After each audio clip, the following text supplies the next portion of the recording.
നമുക്ക് മത്തായി 23:11 വായിക്കാം.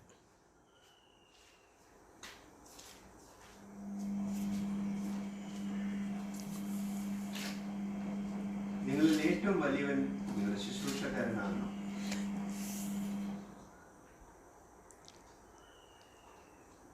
The greatest among you will be your servant. നിങ്ങളിൽ എന്ന് പറഞ്ഞാൽ നിങ്ങളുടെ കൂട്ടം എന്ന് വെച്ചാൽ നമ്മുടെ കൂട്ടത്തിലുള്ളതിൽ ഏറ്റവും വലിയവൻ ശുശ്രൂഷകൻ ആയിട്ട് വരണം. അപ്പോൾ നമ്മൾ വിചാരിക്കും മലയാളത്തിൽ ശുശ്രൂഷ, ഇതിൽ സെർവൻറ്റ്.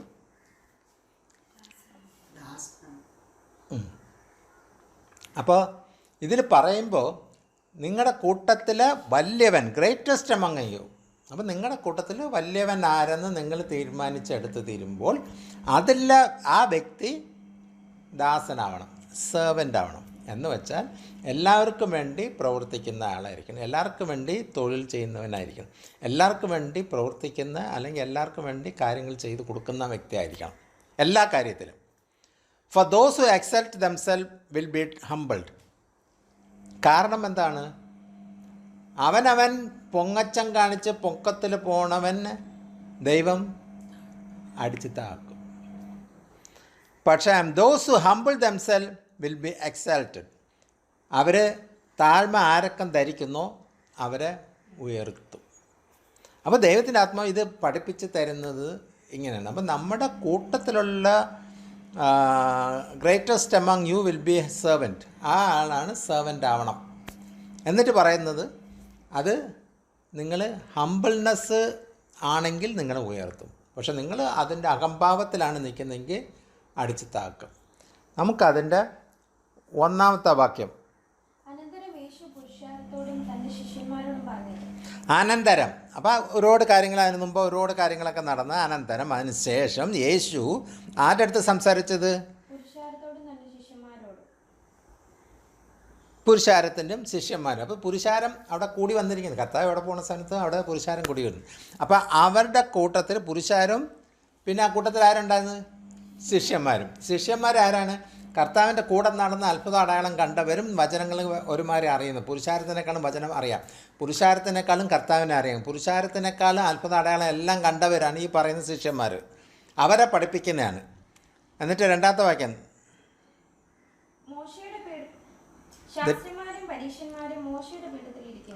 ശാസ്ത്രിമാരും പരീശന്മാരും. ശാസ്ത്രിമാരാരാണ്? വചനമൊക്കെ അറിയുന്നവരാണ്. എന്നിട്ട് ശാസ്ത്രിമാരും അവർക്കും വചനം അറിയാം. അപ്പോൾ അവിടെ ഇപ്പം നമ്മൾ പറയുന്ന കണക്ക് ഓവർസീരും പാസ്റ്റേഴ്സും അല്ലെങ്കിൽ മൂപ്പൻ എന്നെല്ലാം പറയുന്നത് അങ്ങനെ ഒരു ഡിവിഷൻ അവിടെ പറയുന്നു. പക്ഷേ എല്ലാവർക്കും വചനം അറിയാം. പക്ഷെ അവർ ഇരിക്കുന്നത് എവിടെയാണ്? മോശയുടെ സ്ഥാനത്ത് ഇരിക്കുകയാണ്. അതായത് മോശ എന്താ ചെയ്തത്? അടിമയുടെ അവസ്ഥയിൽ നിന്ന ജനത്തിനെ അവിടെ നിന്ന് കൊണ്ടുവരാൻ വേണ്ടി ദൈവം നിയോഗിച്ച ഒരു വ്യക്തി. അപ്പം ദൈവം നിയോഗിച്ചത് കൊണ്ട് മോശയ്ക്ക് ആ കഴിവും കൃപയും ഉണ്ടായിരുന്നു കൊണ്ടുവരാൻ. ദൈവം നിയോഗിക്കണം. എന്ത് കാര്യത്തിനും ദൈവത്തിൻ്റെ ആ ഒരു ബ്ലെസ്സിങ് ഉണ്ടെങ്കിലേ നമുക്ക് അത് പൂർണ്ണതയിൽ എത്താൻ പറ്റും. ആ പറയുന്നത് പൂർണ്ണതയിൽ വന്ന സമയത്ത് ശ്രദ്ധിച്ചോണം. മോശ വന്ന സമയത്ത് ആൾക്കാരൊക്കെ എതിർത്ത് സംസാരിച്ചു. ആഹാരം കിട്ടിയില്ല, ഇറച്ചി കിട്ടിയില്ല, വെള്ളം കിട്ടിയില്ല, എന്നിട്ട് ഇത്രയും വർഷം നമ്മൾ നടന്നു, കുറ്റമാണ് പറഞ്ഞുകൊണ്ടിരിക്കുന്നത്. പക്ഷേ അതിനെ നിയോഗിച്ചതാര്? ദൈവമാണ്. അപ്പോൾ ആ സ്ഥാനം എന്ന് പറയുമ്പോൾ ഈ പരീശന്മാരും ശാസ്ത്രിമാരും അവിടെ ഇരിക്കാൻ നേരത്ത് ദൈവം അത് ഓർമ്മിപ്പിക്കുകയാണ്, നിങ്ങൾ മോശയുടെ സ്ഥാനത്താണ്.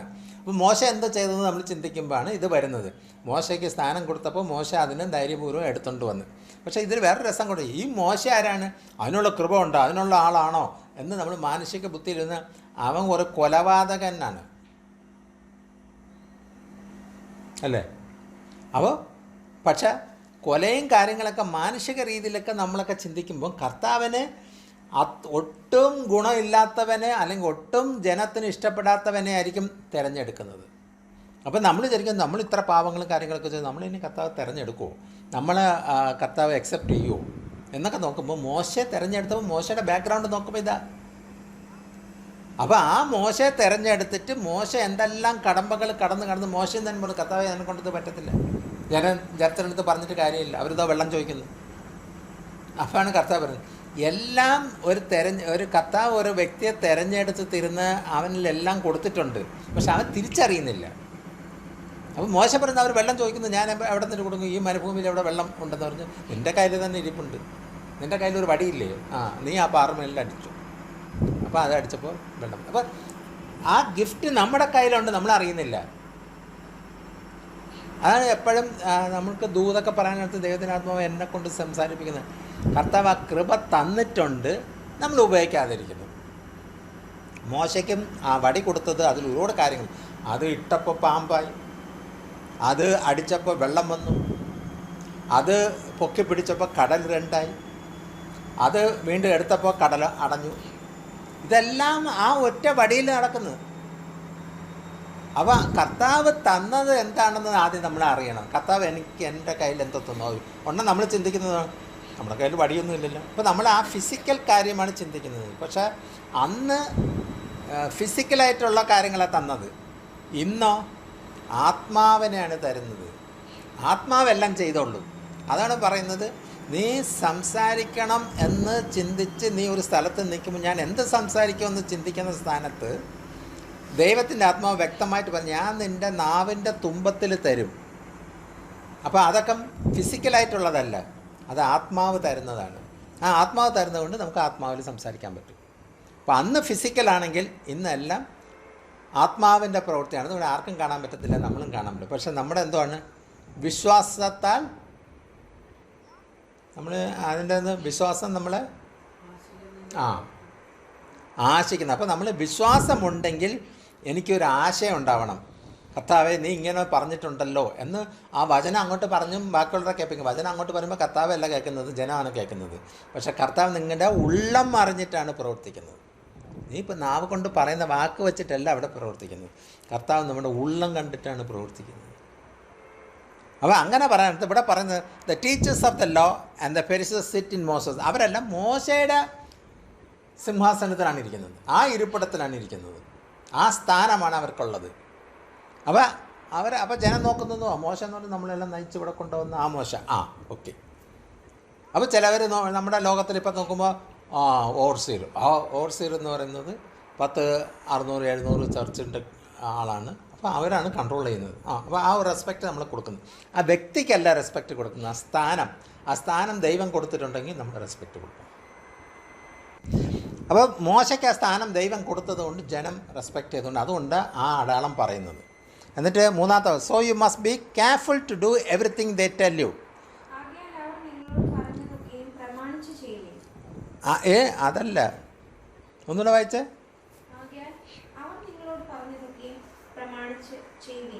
ഇതിൽ ആ മലയാളം കിടക്കുന്ന ആകയാൽ അവർ, ആ പരീശന്മാരും ആ ടീച്ചേഴ്സും പറയുന്നതെല്ലാം നിങ്ങൾ പ്രമാണിച്ച് ചെയ്യുമെന്നാണ് പറയുന്നത്. ഇംഗ്ലീഷിലൂടെ പറയുന്നത് so you must be careful, സൂക്ഷിക്കണം. So you must be careful. മോശയുടെ സ്ഥാനത്തായിരിക്കുന്നത്, പക്ഷെ നിങ്ങൾ സൂക്ഷിക്കണം. To do everything they tell you. അവരെന്തൊക്കെ പറയുന്നത് ചെയ്യുന്നത് നിങ്ങൾ സൂക്ഷിക്കണം. അത് എന്താണെന്നറിയാം, കാരണം എന്താണെന്നറിയാം, ഇപ്പോഴത്തെ കാലം ഇപ്പോഴത്തെ കാലമാണ് സംസാരിക്കുന്നത്. അപ്പോൾ പറയുന്നത് സൂക്ഷിക്കണം. മോശയുടെ സ്ഥാനത്ത് ഇരിക്കുന്നതെന്ന് പറഞ്ഞു. അപ്പോൾ മോശയുടെ സ്ഥാനത്ത് ഇരിക്കുന്നത് മോശ പറഞ്ഞതല്ലേ നമ്മൾ കേട്ടോണ്ടാണ്. പക്ഷെ ഇപ്പോൾ പറയുന്നത് എന്താണ്, so you must be careful to do everything they tell you. അവർ പറയുന്നത് നിങ്ങൾ സൂക്ഷിച്ച് വേണം അത് എടുക്കേണ്ടത്. അപ്പോൾ എന്ന് വെച്ചാൽ എല്ലാം എടുക്കാൻ ഒക്കത്തില്ല, നല്ലത് എടുക്കുക, വചനത്തിലുള്ളത് എടുക്കുക എന്നാണ് അതിൻ്റെ അർത്ഥം. But do not do what they do. അവർ ചെയ്യുന്ന പ്രവൃത്തി നമ്മൾ ചെയ്യരുത്. അപ്പോൾ അവർ പറയുന്നത് കേൾക്കുന്നത് സൂക്ഷിച്ച് കേട്ടോളണം, ശ്രദ്ധിച്ചോളണം, എടുക്കണം. പക്ഷെ അവർ ചെയ്യുന്ന പ്രവൃത്തി നമ്മൾ ചെയ്യരുത്. അപ്പോൾ അവിടെ തന്നെ വ്യക്തമാക്കി കഴിഞ്ഞു. മോശയുടെ സ്ഥാനത്ത് ഇരിക്കുന്ന പരീശന്മാരും ശാസ്ത്രിമാരും ആ ടീച്ചേഴ്സും എല്ലാം അവർ പറയുന്നത് നിങ്ങൾ സൂക്ഷിച്ച് വേണം എടുക്കേണ്ടത്. അവരുടെ പ്രവൃത്തിയോ നിങ്ങൾ ചെയ്യുകയും ചെയ്യും. അപ്പോൾ ആരുടെ പ്രവൃത്തിയൊക്കെയാണ് നമ്മുടെ വചനം പഠിപ്പിക്കുന്നവർ, ശുശ്രൂഷിക്കുന്നവർ ഇതെല്ലാം പറയുമ്പോൾ അവരുടെ കാര്യമാണ് ഈ പറയുന്നത്. But do not do what they do, for they do not practice what they preach. കാരണം എന്താണെന്ന് പറയാൻ കാരണം, അവർ പറയുന്ന കാര്യങ്ങൾ പറയത്തിൽ മാത്രമേ ഉള്ളൂ, അവർ പ്രവർത്തിക്കും. അപ്പം അവർ ഭയങ്കരമായിട്ട് പ്രസംഗം, നല്ല ചിലവരുടെ സ്വരമൊക്കെ തപ്പി സ്വരം ഉണ്ടെങ്കിൽ കേൾക്കാൻ നല്ല ഇമ്പമാണ് ഡയറക്റ്റ്. പക്ഷെ അവർ പ്രവർത്തിക്കും. ഒരു വചനം എടുത്ത് വായിച്ചിട്ട് വന്നു, കർത്താവ് പറഞ്ഞ് 10% ദശാംശം കൊടുക്കണം, കൊടുത്തില്ലെങ്കിൽ അതിന് ശിക്ഷ നിങ്ങൾ അനുഭവിക്കും എന്ന് പറയുമ്പോൾ ഈ പറയുന്ന വ്യക്തി ഇത് ചെയ്യുന്നുണ്ടോ? നിങ്ങൾ പാവം ചെയ്യരുത്, നിങ്ങൾ വേണ്ടാത്ത സ്ഥലത്ത് പോകരുത് എന്നൊക്കെ പഠിപ്പിച്ച് നല്ല സ്ട്രോങ് ആയിട്ട് ശക്തിയോടുകൂടിയൊക്കെ പ്രസംഗിക്കും. പക്ഷേ ഈ പറയുന്ന ആൾ പോകുന്നു, അത് അനുസരിക്കുന്നുണ്ട്. അപ്പോൾ ഇങ്ങനെയൊക്കെ ഒരുപാട് കാര്യങ്ങളുണ്ട്. അപ്പോൾ ഇവിടെ പറയുന്നത് എന്താണ്? But do not practice what they preach. അവർ പ്രീച്ച് ചെയ്യുന്നത് പ്രാക്ടീസ് ചെയ്യരുത്. അത് എപ്പോഴും ഞാൻ പറയുമ്പോൾ ആ പാസ്റ്ററൊന്നും കറക്റ്റ്. അപ്പോൾ ഇവിടെ ചോദിക്കും, പിന്നെ ഏത് പാസ്റ്റർ, എല്ലാ പാസ്റ്റർമാരും കറക്റ്റ് അല്ല എന്ന് പറയുമ്പോൾ ഞാൻ പറഞ്ഞു എനിക്കത് കാണാൻ പറ്റുന്നില്ല എന്ന് പറഞ്ഞു. അപ്പോൾ നിങ്ങൾ ഇപ്പോൾ ഞാൻ കറക്റ്റാണ്, ഞാനും കറക്റ്റല്ല, ഞാൻ അതിനെ പറഞ്ഞത് കർത്താവിൻ്റെ രണ്ടാം വരവ് വരുന്ന സമയത്ത് വചനം വായിക്കും തോറും പേടിയാണ്, എന്നെ എടുക്കുമോ. അത് ആ വചനം അറിയുന്നവർ, അങ്ങനെ ഒരു ചിന്ത വരുന്നവരാണ് കർത്താവ് പറയുന്നത് മനുഷ്യനെ കൊണ്ട് അസാധ്യം, ദൈവത്താൽ അസാധ്യം എന്ന് പറയുന്നത്. അപ്പം അങ്ങനെ ചിന്ത വരണം. വചനം അറിയുമ്പോൾ നമ്മൾ അതിൻ്റെ പാപം അറിയണം, നമ്മൾ അതിൻ്റെ ആഴം അറിയണം. കർത്താവ് എന്താ ഉദ്ദേശിച്ച് നമ്മളടുത്ത് ഈ വചനത്തിൽ കൂടെ പറയുന്നത് അത് വ്യക്തമായിട്ട് മനസ്സിലാക്കണം. അതിൻ്റെ ആഴം അറിഞ്ഞാലേ നമ്മൾ ഭയക്കുള്ളൂ. വചനം ഭയക്കണം, ദൈവത്തിനെ ഭയക്കണം, മനുഷ്യനല്ല ഭയക്കണം. നമ്മൾ മനുഷ്യനെ ഭയത്തോണ്ട് അയ്യോ സഭയിൽ നമ്മൾ ഇതൊക്കെ പോയിൻ്റ് ഔട്ട് ചെയ്ത് നമ്മൾ സഭയിൽ നിന്ന് പുറത്താക്കിയ സഭ എന്തോന്ന് അവിടെ സഭയിൽ ഇരുന്നാൽ നമ്മൾ അങ്ങോട്ട് പൈസ കൊടുക്കും, പുറത്തായാൽ പൈസ കൊടുക്കും. അപ്പം നമ്മുടെ മക്കളെങ്ങനെ കെട്ടിക്കും? നമ്മൾ അടക്കം വന്നാൽ എവിടെ അടയ്ക്കും എന്നൊക്കെ പറഞ്ഞത് നമ്മുടെ മക്കളെ കെട്ടിച്ചില്ലേ. അടക്കം വന്നാൽ ഇപ്പോൾ സഭ തന്നെ വേണമെന്നില്ല. ഇപ്പോൾ സർക്കാർ തന്നെ ഇപ്പോൾ കാത്തലിക് അച്ഛന്മാരുടെ ഇത് കത്തിക്കാൻ പോകും. അവർ അതിൻ്റെ മിഷൻ അവിടെ റെഡിയാക്കി. അപ്പോൾ നിയമങ്ങൾ മാറിയില്ലേ? അതാണ് പുതിയ നിയമം വരുമ്പോൾ വിസ്ഡം തന്നിട്ടുണ്ട്. അച്ഛന്മാരുടെ ഇതിൽ നിന്ന് കല്ലറ എന്ന് പറഞ്ഞാൽ ഒരു ലിമിറ്റുണ്ട്. എല്ലാവരും കല്ലറ കെട്ടി വെച്ചിരിക്കുന്നു, അവർ ആ കല്ലറ കുളിക്കാൻ സംഭവിക്കത്തില്ല.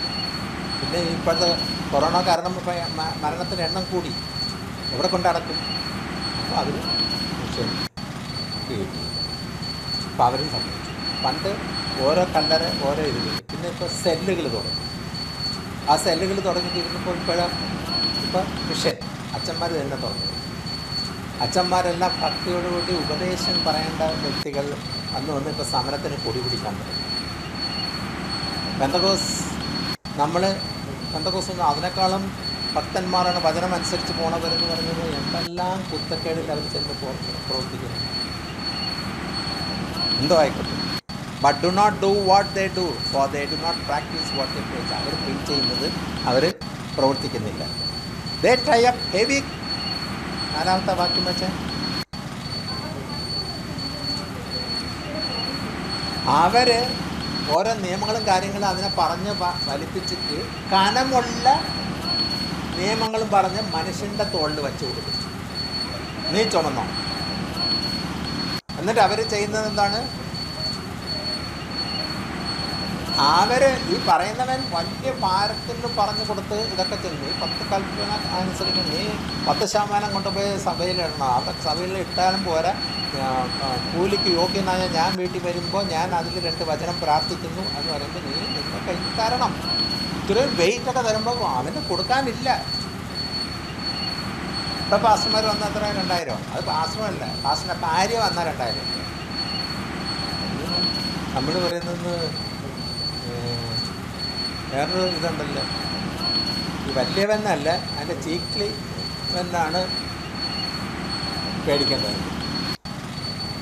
അല്ല, എനിക്ക് അറിഞ്ഞോടത്തോട് ചോദിക്കാൻ ഇതൊക്കെ എവിടെ നിന്ന് വന്നത്? കൊള്ളാമല്ലോ. ഓരോ വീട്ടിൽ ചെല്ലുമ്പോൾ 2000 രൂപ വെച്ച് നിർബന്ധം പറയണമെന്ന് പറയുമ്പോൾ വിഷയല്ല. ഒരു ദിവസം 10000 രൂപ 5 വീട്ടിൽ കയറിയാൽ മതി. അപ്പം ഞാൻ ഇതൊക്കെ പറയുന്നത് ദൈവം ഇതൊക്കെ നമ്മുടെ വേണ്ടി കാണിച്ചു തന്നു. നമ്മൾ കണ്ടതല്ലേ ഈ പറയുന്നത്, അല്ലാതെ കൈന്നെടുത്ത് പറയുന്നതല്ലേ. അപ്പം നമ്മൾ സൂക്ഷിക്കണം. നമ്മൾ പോകുന്നിടത്ത് അവിടെ നിന്ന് പൈസയ്ക്ക് വേണ്ടിയല്ല പോകേണ്ടത്, സൗജന്യമായിട്ട് തന്നത് സൗജന്യമായിട്ട്. അവർക്ക് ഇഷ്ടമുള്ളത് അവരുടെ കൈവയ്പിൽ ഭവനത്തിൽ അവർക്ക് ഉണ്ടെങ്കിൽ അവരുടെ പൂർണ്ണ മനസ്സോടുകൂടി തന്നല്ലേ ആ തന്നതിന് അവർക്ക് വിലയുള്ളൂ.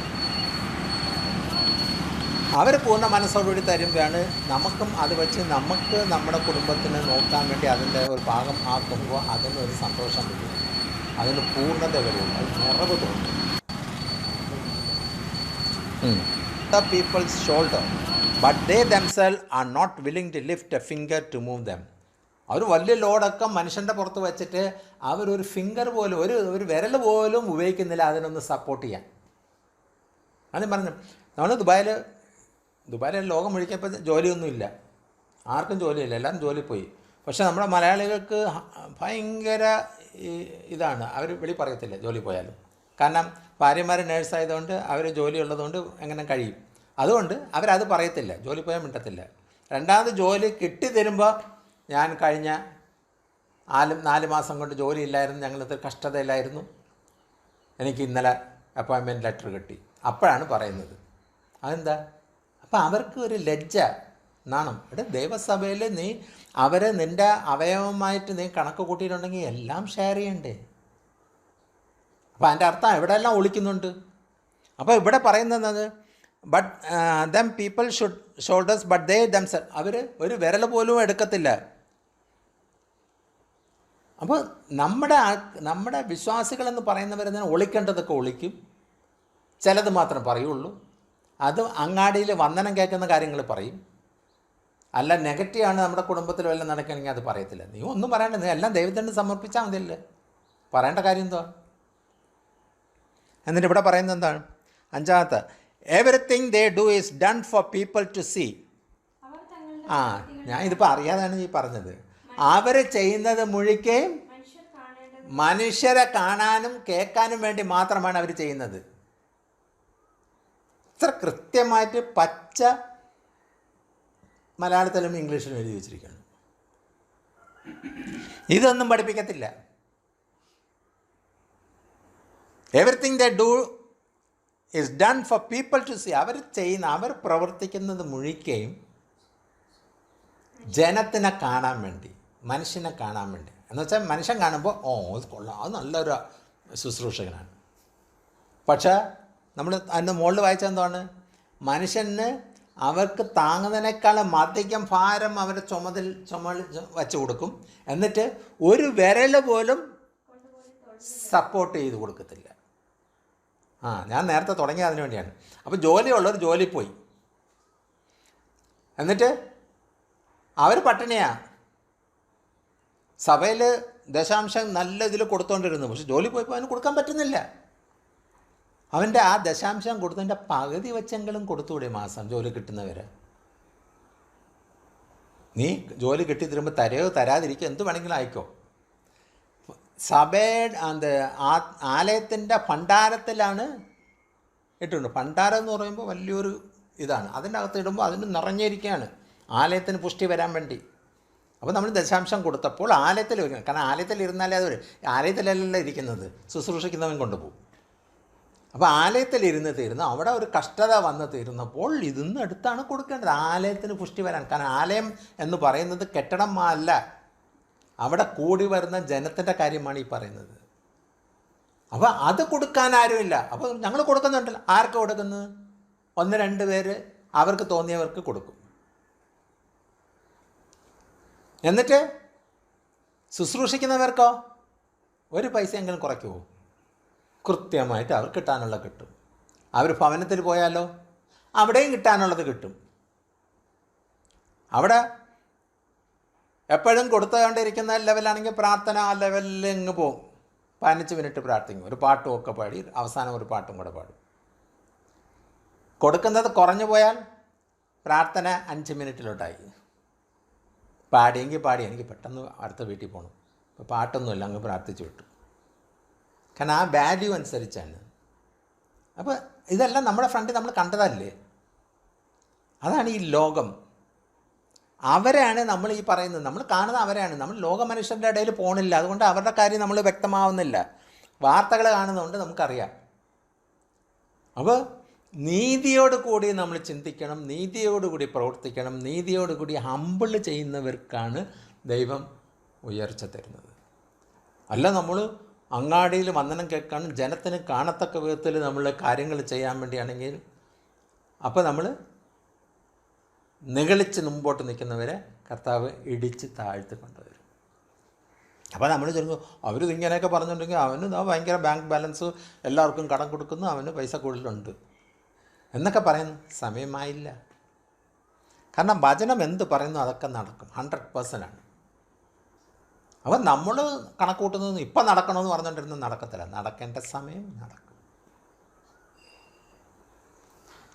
They tie up heavy loads and put them on other people's shoulders, but they themselves are not willing to lift a finger to move them. Everything they do is done for people to see. They make their phylacteries wide and tassels on their garments long. അവർ ചെയ്യുന്ന എന്താണ്? ആ മലയാളം വായിച്ചേ. തങ്ങളുടെ മന്ത്രപ്പെട്ട വീതിയായി തങ്ങളുടെ മന്ത്രപ്പെട്ട, അത് ചിലപ്പോൾ dress, സാധാരണ ഡ്രസ്സിൽ ഒക്കെ ഇട്ടിട്ട് അതിൻ്റെ മുകളിലൊരു സ്റ്റൈൽ ഒരു ഇതൊക്കെ ഇടും. ഞാൻ ഇതൊക്കെ കാണുന്നത് ആഫ്രിക്കയിൽ. ഇവിടെ കത്തോലിക്ക അച്ഛന്മാർ മാസം നടത്തുമ്പോൾ ഓരോ പെരുന്നാളിൻ്റെ ഇത് വെച്ചിട്ട് അവരെ കളർ മാറ്റി ചെയ്യുന്നത്. ഇത്തിരി തലങ്ങളും ഇതൊക്കെ വെച്ചിട്ടിരിക്കുക. അതൊക്കെ നീണ്ടതായിരിക്കും, തറയിൽ ഒരയണം. അവിടെയോ ഇത് തന്നെ. അവിടെ പിന്നെ കടും ചുവപ്പ്, നീലയും പച്ചയും പൊങ്ങ് വലുത്. എന്നിട്ട് അവിടെ ബിഷപ്പ് എന്ന് പറഞ്ഞ് വരുന്നവർ, അവർ ഈ ബൈബിൾ ക്ലാസ്സിൽ എടുത്തിട്ട് അവർക്ക് സർട്ടിഫിക്കറ്റൊക്കെ കൊടുക്കുന്ന ദിവസം വരാനടുത്ത് ബിഷപ്പുമാരാണ് ആദ്യത്തെ ശുശ്രൂഷയൊക്കെ ചെയ്യുന്നത്. ആ ശുശ്രൂഷ ചെയ്യുന്ന ആത്മാവ് അവരുടെ മുകളിൽ പകരട്ടെ എന്ന് വെച്ചാൽ അവർ അഭിഷേകം പ്രാപിക്കണം, അവർ കൃപാവരങ്ങൾ പ്രാപിക്കണം. ഇതൊക്കെ അത് അവരുടെ കയ്യിലില്ല. ഈ വസ്ത്രം മാത്രമേ ഉള്ളൂ. ഇവർ ഈ വസ്ത്രം എടുത്തിട്ട് ഒരു വീശൊക്കെ ഉണ്ട്. അതൊക്കെ എക്സ്പേർട്ടാണ്. നല്ല പറന്നിങ്ങനെ അവരുടെ മുകളിൽ കൂടെ വന്ന് വരും. അവരുടെ മുകളിൽ ടച്ച് ചെയ്തിട്ട് പിന്നെ വലിച്ചെടുക്കും, പിന്നെയും എടുത്തിടും 3 പ്രാവശ്യം. അതും പിതാവും പുത്രനും പരിശുദ്ധാത്മാവും. ഈ ഡ്രസ്സിലാണ് ആ പിതാവും പുത്രനും പരിശുദ്ധാത്മാവിരിക്കുന്നത്. ഇതെടുത്തിടും. ആത്മാവില്ലാത്ത കൊണ്ടാണ് ഞങ്ങളെ കണക്കുള്ളവരെ പിടിച്ചുകൊണ്ട് വരുത്തിക്കുന്നത്. വരുത്തിച്ചിരുന്നിട്ട് ഇതെല്ലാം കഴിഞ്ഞ് തീർന്നിട്ട് പ്രാർത്ഥിക്കും. അപ്പോൾ എല്ലാവരും നിൽക്കും. പിന്നീട് നിൽക്കാൻ നേരത്ത് പ്രാർത്ഥിക്കാൻ പറയുന്നത്, ഞാൻ അവിടെ ചെല്ലുമ്പോൾ ഉണ്ട് എല്ലാം കൂടെ മുട്ടുകൊത്തും. ഞാൻ പറഞ്ഞു എണീക്കും. എല്ലാവരും എണീറ്റ് നിർത്തിക്കൊണ്ട്. അപ്പോൾ അവർക്കെന്തോ അവരുടെ ഇതിൽ പ്രാർത്ഥിക്കണം എന്ന് വെച്ചാൽ മുട്ടുകുത്തിയിരിക്കണം. അവർ പ്രാർത്ഥന തുടങ്ങുമ്പോൾ കുമ്പിട്ടിരിക്കണം. കുമ്പിട്ട് തീർന്ന് പിന്നെ പ്രാർത്ഥിച്ച് അവർ ഈ ഡ്രസ്സ് മുകളിൽ കൂടെ ഇടണമെങ്കിൽ അവർ കമന്ന് കിടക്കണം. അത് ഫോട്ടോയിലൊക്കെ കണ്ടിട്ടില്ല. എല്ലാം കമന്ന് കിടക്കണം. എന്നാലേ ഡ്രസ്സ് കറക്റ്റായിട്ട് വീശി പോയിട്ട് കറക്റ്റായിട്ട് ഇങ്ങനെ എടുക്കാൻ പറ്റും. വചനം പറയുന്നത് മനുഷ്യൻ്റെ ഫ്രണ്ടിൽ കുമ്പിടിയോ ചെയ്യരുത്. അപ്പോൾ ഞാൻ പറയും, ഞാൻ എണീക്കാൻ പറയും. എണീക്കാൻ തരുമ്പോൾ ഈ ബിഷപ്പ് എന്നെ നോക്കും. ഇത് ബിഷപ്പ് എന്ന് പറഞ്ഞ സ്ഥാനം കൊടുത്തതല്ല. പിന്നീട് അയാൾ അങ്ങോട്ട് പറയാൻ തുടങ്ങി, ഇത് ബിഷപ്പ് എന്ന് പറഞ്ഞൊരു ഓഫീസാണ്, ശുശ്രൂഷകനല്ല. പിന്നെ എനിക്ക് ശുശ്രൂഷ ഉള്ളതുകൊണ്ട് ചെയ്യുന്നതെന്ന് വെച്ചാൽ വചനം അറിയാം.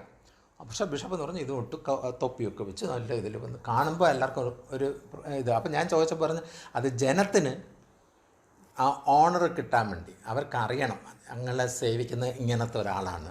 അല്ലാതെ അയാൾ വന്നിട്ട് ഒരു സാധാരണ ഒരു ഡ്രസ്സും ഇട്ടുകൊണ്ട് വന്നിട്ട് നിന്നോ ടീഷർട്ടും ഇട്ടുകൊണ്ട് വന്നിരുന്ന അതെങ്ങനെ പറ്റും.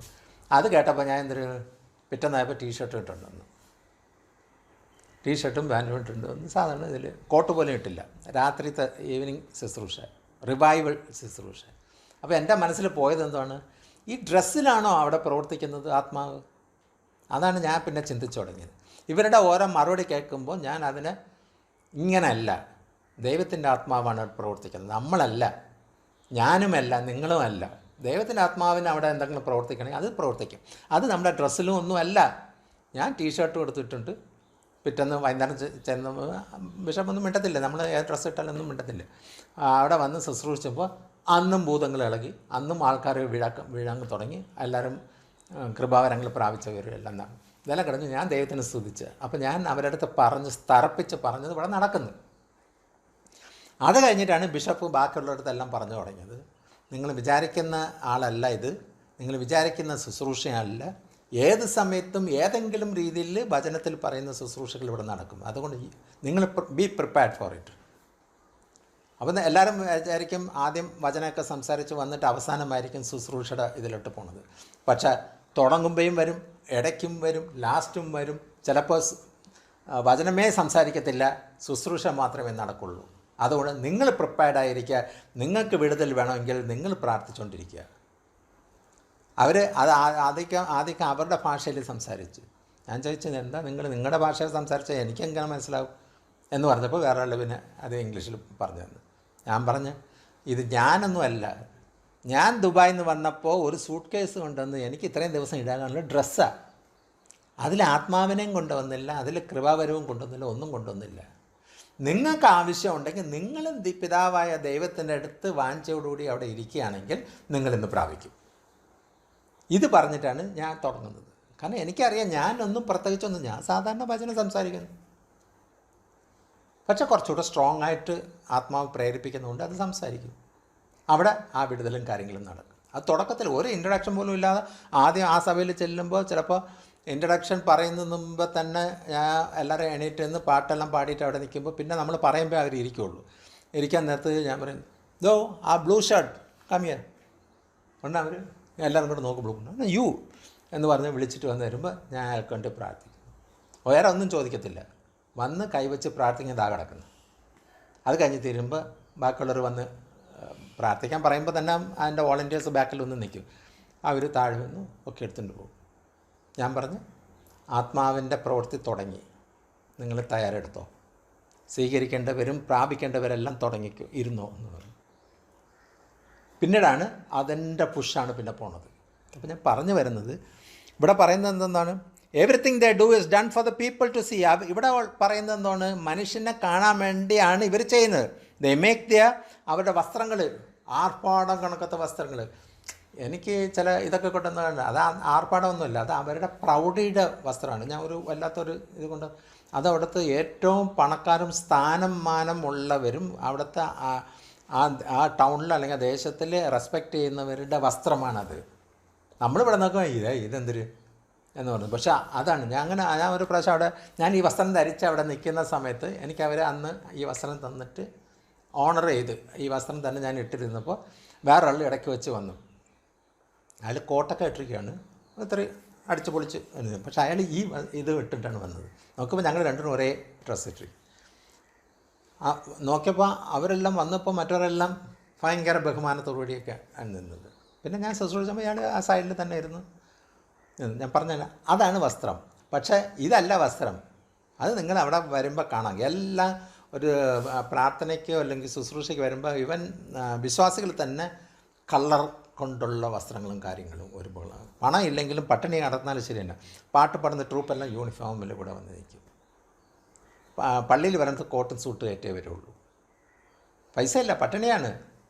പക്ഷേ അവരുടെ വസ്ത്രധാരണ എല്ലാം വെച്ചാൽ വചനം പറയുന്നത് നിങ്ങൾ കല്യാണ വസ്ത്രം, അപ്പോൾ നല്ല കല്യാണത്തിന് നമ്മൾ പോകുമ്പോൾ നല്ല വസ്ത്രം ധരിച്ച് പോകണം. അതുകൊണ്ട് അവർ നല്ല വസ്ത്രം ധരിച്ച് വരുന്നു. നമ്മളിവിടെ ആണെങ്കിൽ ജോലിക്ക് പോകുന്നിടത്ത് നല്ല ജീൻസും ടോപ്പും ഇട്ടുകൊണ്ട് പോകും. പള്ളിയിൽ വരുമ്പോൾ ചുരിദാരം ഇട്ടുകൊണ്ട് വരും. എന്തിന്? പള്ളിയിൽ നല്ല വസ്ത്രമാണ്. നല്ല വസ്ത്രം ആയതുകൊണ്ടാണ് നിങ്ങൾ ജോലിക്ക് പോകുന്നിടത്ത് ജീൻസും ടോപ്പും ഇട്ടുകൊണ്ട് പോകുന്നത്. സഭയിൽ വരുമ്പോൾ ആരെങ്കിലും എന്തെങ്കിലും പറഞ്ഞാലോ, എടാ നിൻ്റെ ഉള്ളയിൽ നല്ല വസ്ത്രം നീ സഭയിൽ വന്നാലും ഇടണം. പണ്ട് കറുത്ത പുസ്തകമേ കൊണ്ടുവരാൻ പറ്റുള്ളൂ. പിന്നെ അത് കഴിഞ്ഞിട്ട് മൊബൈലായി. പിന്നെ അത് കഴിഞ്ഞിട്ട് ഇപ്പോൾ സൂമായി. ഇതൊക്കെ എവിടെ നിന്നൊക്കെ വന്ന്. അപ്പോൾ അന്ന് നീ സാരി എടുത്തുകൊണ്ട് വന്ന്, അല്ലെങ്കിൽ സ്കേർട്ടും ബ്ലൗസും ഇട്ടുകൊണ്ട് വന്ന്, ഇപ്പോൾ ചുരിദാറായി, ഇപ്പോൾ ജീൻസും കാര്യങ്ങളും വന്നു. എന്ത് ഇട്ടുകൂടി? അതാണ് കുറച്ചുകൂടെ അടക്കവും ഇതൊക്കെ ഉള്ളത്. പക്ഷെ അതാണ് പറഞ്ഞത്, അതിലൊക്കെയാണ് ഇവർ പറയുന്നത്. പക്ഷെ അവർ ഒട്ടും ചെയ്തില്ല. അവരുടെ മക്കൾ ഇതൊക്കെ ഇട്ടുണ്ട്. They love the place of honor at banquets and the most important seats in the synagogue. അവർക്ക് ഏതാ ഇഷ്ടം?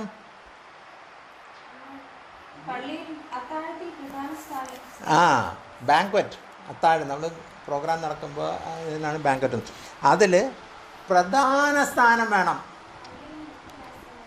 പള്ളിയിൽ മുഖ്യമായിട്ട് ആൾക്കാരെ ഇരുത്തുന്ന 2, 3 പേരോ 5 പേരോ 7 പേരോ മാക്സിമം ഇരിക്കുന്ന സ്ഥലത്തോ അതിൻ്റെ ഏറ്റവും സെൻറ്റർ തന്നെ വേണം. അങ്ങാടിയിൽ അവർ വെളിയിലിറങ്ങി ഏത് സ്ട്രീറ്റിൽ കൂടെ നടക്കുമ്പോഴും ജനം വിഷയണം. മനുഷ്യർ അന്നത്തെ കാലത്ത് എല്ലാം റബ്ബി എന്നാണ് വിളിക്കുന്നത്. ഇപ്പോഴൊന്നും ഫാസ്റ്റർ പൊളിച്ചല്ലോ. അച്ഛന്മാരെ കാണുകയാണെങ്കിൽ സ്തുതിയായിരിക്കട്ടെ എന്ന് വെച്ചാൽ ആ റെസ്പെക്റ്റിൽ ജനം എന്നെ വിളിക്കണം. പക്ഷെ ഇവരറിയുന്നില്ല, അവരെ കണക്കൊരു മനുഷ്യൻ തന്നെയാണ്. ദൈവം ജീവൻ കൊടുത്തു, ശ്വാസം കൊടുത്തു, അതുകൊണ്ട് ജീവനുണ്ട്. അതേ ദൈവത്തിന് ആ ശ്വാസം തിരിച്ചെടുക്കാം.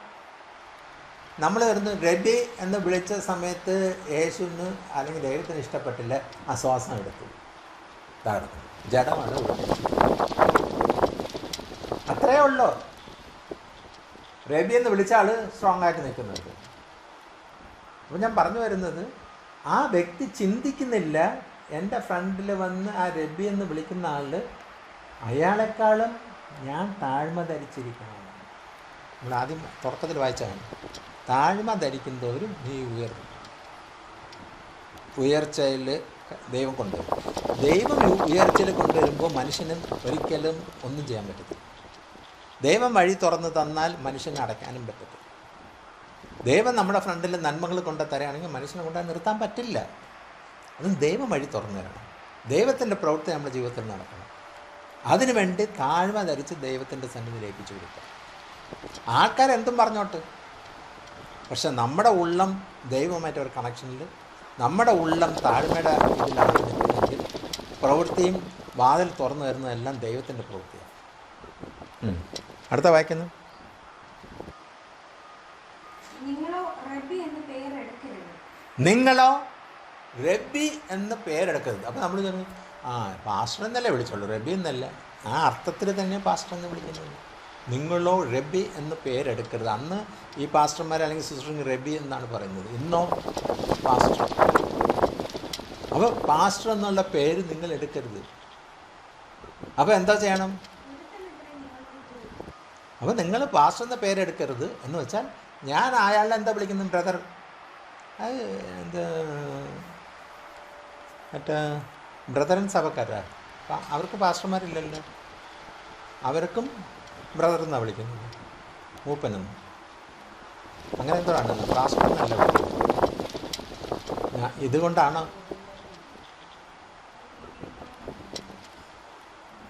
എന്തോ. അപ്പോൾ ഇവിടെ പറയുന്നത് എന്താ? നിങ്ങൾ റബി എന്ന് വിളിക്കപ്പെടരുത്. And the most important seats in the synagogue. They loved to be greeted with the respect in the marketplace and to be called Rabbi by others. മറ്റുള്ളവരെ കൊണ്ട് അവരെ റബ്ബി എന്ന് വിളിക്കാൻ അവരാഗ്രഹിക്കുന്നു. അത് പഠിപ്പിച്ച് വയ്ക്കും. സൺഡേ സ്കൂളിലും അതൊക്കെ പോയി ആദ്യം ഇതൊക്കെയാണ് പഠിപ്പിക്കുന്നത്. പിന്നീട് സ്വർഗത്തിൽ പോണ കാര്യം പഠിപ്പിക്കുള്ളൂ. നിങ്ങളോ എല്ലാവരും സഹോദരന്മാർ. But you are not to be called Rabbi, for you have one teacher. കാരണം നിങ്ങളെ റബ്ബി എന്നോ അങ്ങനെ ഒരു സ്ഥാനം വച്ചിട്ട് വിളിക്കാൻ പാടില്ല. കാരണം നിങ്ങൾക്ക് ആകെ ഒരു ടീച്ചറേ ഉള്ളൂ.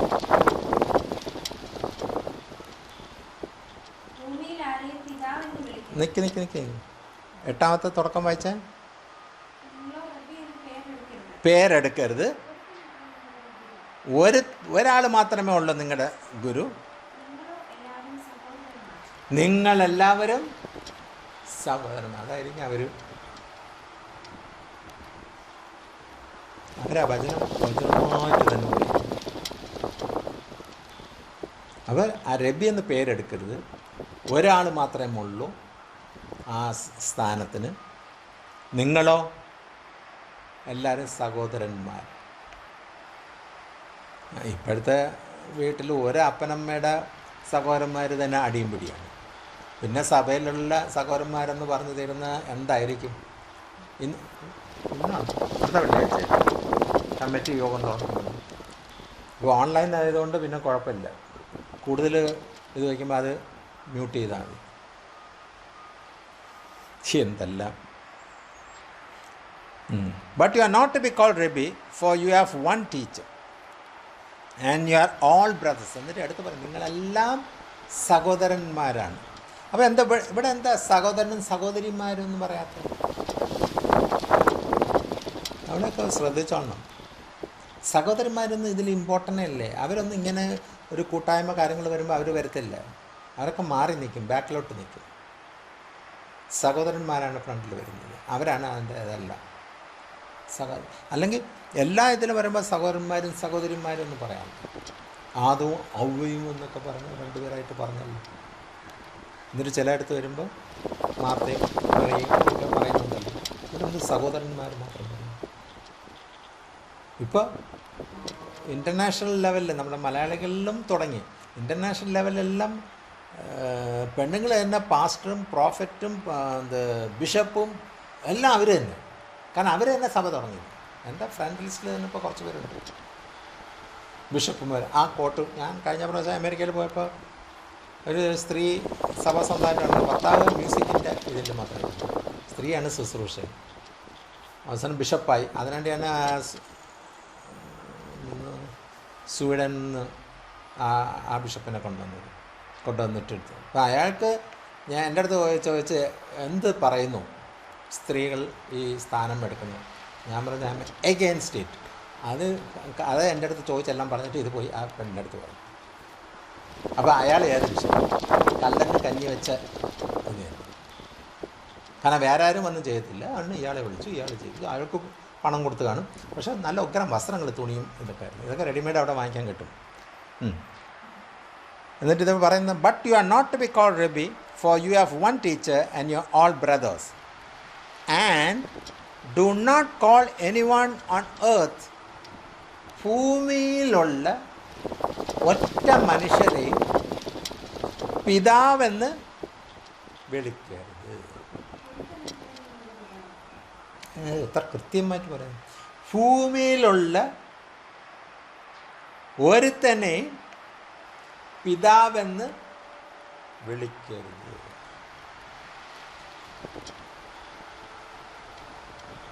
U do not call any one on earth father. മലയാളത്തിൽ എന്താണ്?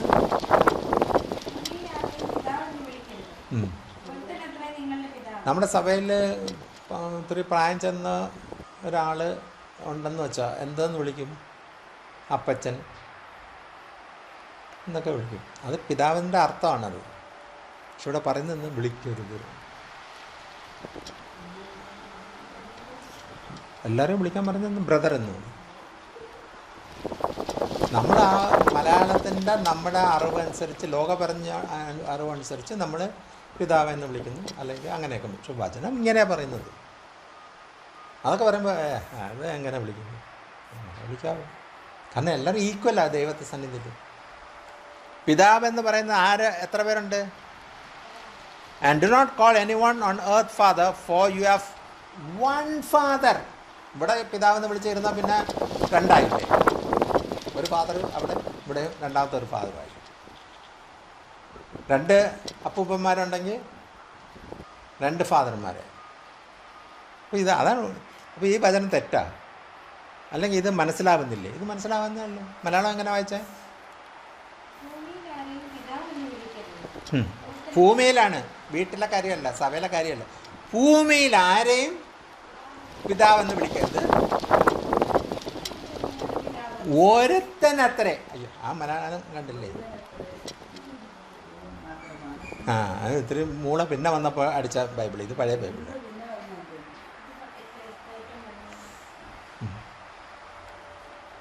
Four you have one father. ഇംഗ്ലീഷിൽ നല്ല നീറ്റായിട്ടുണ്ട്. കാരണം നിങ്ങൾക്കൊരു പിതാവേ ഉള്ളൂ. ഇവളുടെ ഇതിലെന്താ എഴുതിയിരിക്കുന്നത്? അവിടെയും ഒരു വെൻ. നമ്മുടെ മലയാളം അനുസരിച്ച് അതും ഒരു ഇമ്പോർട്ടൻ്റ് അല്ല, റെസ്പെക്റ്റ് ഇല്ലാത്ത വേർഡാണ് ഒരു when.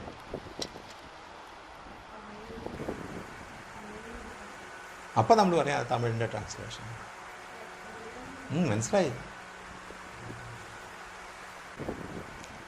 Four you have one father and he is in heaven. ആ അപ്പൻ എന്ന് വിളിക്കുന്ന വ്യക്തി ഒരാളേ ഉള്ളൂ. ആ വ്യക്തി ഭൂമിയിലല്ല ഇപ്പം ഇരിക്കുന്നത്, സ്വർഗത്തിലായിരിക്കുന്നത്. ഈ ഭൂമിയിലിരിക്കുന്ന വ്യക്തി അപ്പൻ എന്ന് വിളിച്ചാൽ അയാളെവിടെ ഇരിക്കുന്നത്? കസേരയിൽ ഭൂമിയിൽ ഇരിപ്പുണ്ട്. പക്ഷേ ദൈവം പറയുന്ന അപ്പൻ എവിടെ ഇരിക്കുന്നത്? സ്വർഗത്തിൽ. ഒരാളേ ഉള്ളൂ. ആ വ്യക്തിക്ക് സ്വർഗത്തിലേ ഇരിക്കാൻ പറ്റുള്ളൂ. അതാണ് പറയുന്നത്. എന്താ, പിതാവായ ദൈവത്തിൻ്റെ വലുപ്പം എങ്ങനെയാണ്? സിംഹാസനത്തിലിരിക്കുമ്പോൾ പാദം ഭൂമിയിൽ തട്ടിയിരിക്കും. അപ്പോൾ അതാണ് നമ്മുടെ പിതാവ്. അത് ഭീമാകരമായ വ്യക്തിയല്ല. പക്ഷെ അതിൽ പറയുന്നത് ആ പിതാവ് നിറയെ സ്നേഹം മാത്രമേ ഉള്ളൂ. അത് നമ്മൾ അതൊക്കെ ഒന്ന് ചിന്തിച്ച് നോക്കിയേ. ഇവിടെ ഇരിക്കുന്ന പിതാവ് എവിടെ ഇരിക്കുന്നത്? ഒരു വീൽ ചെയറോ അല്ലെങ്കിൽ ഒരു കസേരയിലോ ഇവിടെ ഇരിക്കുന്നു. പക്ഷെ നമ്മുടെ പിതാവ് ആരാണ്? സ്വർഗത്തിലിരിക്കുന്നത്. ആ സ്വർഗത്തിൽ സിംഹാസനത്തിൽ ഇരിക്കുമ്പോൾ കാൽപാദം ഭൂമിയിൽ. അപ്പം ഇത്ര വലിപ്പം, അത് മുഴുക്കേയും സ്നേഹമാണ്. സ്നേഹം കൊണ്ട് നിറഞ്ഞിരിക്കുന്ന ഒരു പിതാവിനെയാണ് നമുക്ക് കിട്ടിയിരിക്കുന്നത്. എന്നിട്ട് നമുക്ക് സ്നേഹം എന്ന് പറഞ്ഞിട്ട് ഇത്രയും സ്നേഹമുണ്ട്. അതിൻ്റെ എവിടെ നിന്നെങ്കിലും ഒരിത്തിരി സ്നേഹം ഇങ്ങോട്ട് കിട്ടിയാൽ മതി, ഭൂമിക്ക് നമുക്ക് ഓവർ സ്നേഹം വേണം. And do not call anyone on earth father, for you have one father, and he is in heaven. 10th.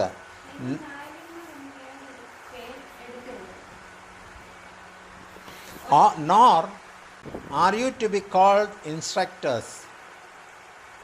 നിങ്ങൾ ഓണം ഇതിൻ്റെ എല്ലാം. ഇതൊക്കെ ആര് അറേഞ്ച് ചെയ്തത്? അത് ആ ബ്രദറാ, ദേവദാസൻ. അപ്പോൾ പറയുന്ന ബ്രദർ എന്ന് വരുന്നത് ദേവദാസന, ദേവദാസനാ. പാസ്റ്ററല്ല, പിന്നെന്താണ്? അയാൾ ബാർ നടത്തുന്നത്,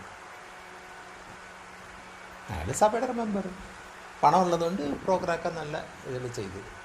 ആ ദേവദാസന അപ്പോൾ ഭയങ്കര ബഹുമാനത്തിനുണ്ട്. നിങ്ങൾ ആരെ സേവിക്കുന്നു? യേശുവിനെ. ആ പറഞ്ഞ ആ പാവം ആ ദേവദാസന എന്ന പാവം, അതിൻ്റെ വ്യത്യാസം മനസ്സിലാവുന്ന. ലോക മനുഷ്യന് പണമുണ്ട്, അതൊക്കെ വന്നപ്പോൾ ദേവദാസൻ. നിങ്ങൾ ആരെ സേവിക്കുന്നു? യേശുവിനെ. ആ സൗണ്ട് വേവിൽ തന്നെ അതിൻ്റെ സ്നേഹവും റെസ്പെക്റ്റും വ്യത്യാസമാകുന്നു. മനസ്സിലാവുന്നു? You have one father and he is in heaven. Nor are you to be called instructors, for you have one instructor. കാരണം നിങ്ങൾക്ക് ഒരു ഇൻസ്ട്രക്ടറേ ഉള്ളൂ. അതുകൊണ്ട് ലോകത്തുള്ള ആരെയും ഇൻസ്ട്രക്ടറായിട്ട് വിളിക്കരുത്. ലോകത്തുള്ള ആരെയും മലയാളം തോന്നി നായകൻ എന്ന് വിളിക്കരുത്. കാരണം ഒരു നായകനേ ഉള്ളൂ. ആ നായകൻ എവിടെയാ? ക്രിസ്തു തന്നെയാണ്. അപ്പോൾ ക്രിസ്തു മാത്രമേ ഉള്ളൂ നായകൻ. നിങ്ങൾ ആരെങ്കിലും നായകനും ആ റെസ്പെക്റ്റും ഇതൊക്കെ കൊടുക്കുമ്പോൾ നിങ്ങൾ ആരെ താഴ്ത്തി കെട്ടുന്നത്? ഈ വ്യക്തി നായകൻ എന്ന് പറയുമ്പോൾ ക്രിസ്തു നായകനല്ലല്ലോ. അപ്പോൾ നിങ്ങളുടെ നാവിന്ന് തന്നെ എന്താന്ന് പറയുന്നു? നാവിൻ്റെ തുമ്പത്തിൽ തന്നെ വഷളത്വം ഇരിപ്പുണ്ട്, അല്ലെങ്കിൽ ശാപം ഇരിപ്പുണ്ട്. അപ്പോൾ നമ്മൾ അറിയാതെ പറഞ്ഞു എന്ന് പറഞ്ഞാൽ ഒക്കത്തില്ല. നിങ്ങൾ ലോകത്തിലുള്ള ഒരു മന്ത്രിയെ രാഷ്ട്രീയക്കാരന് വല്ലതും വന്ന് തരുന്നത് നിങ്ങൾ എങ്ങനെ വിളിക്കും?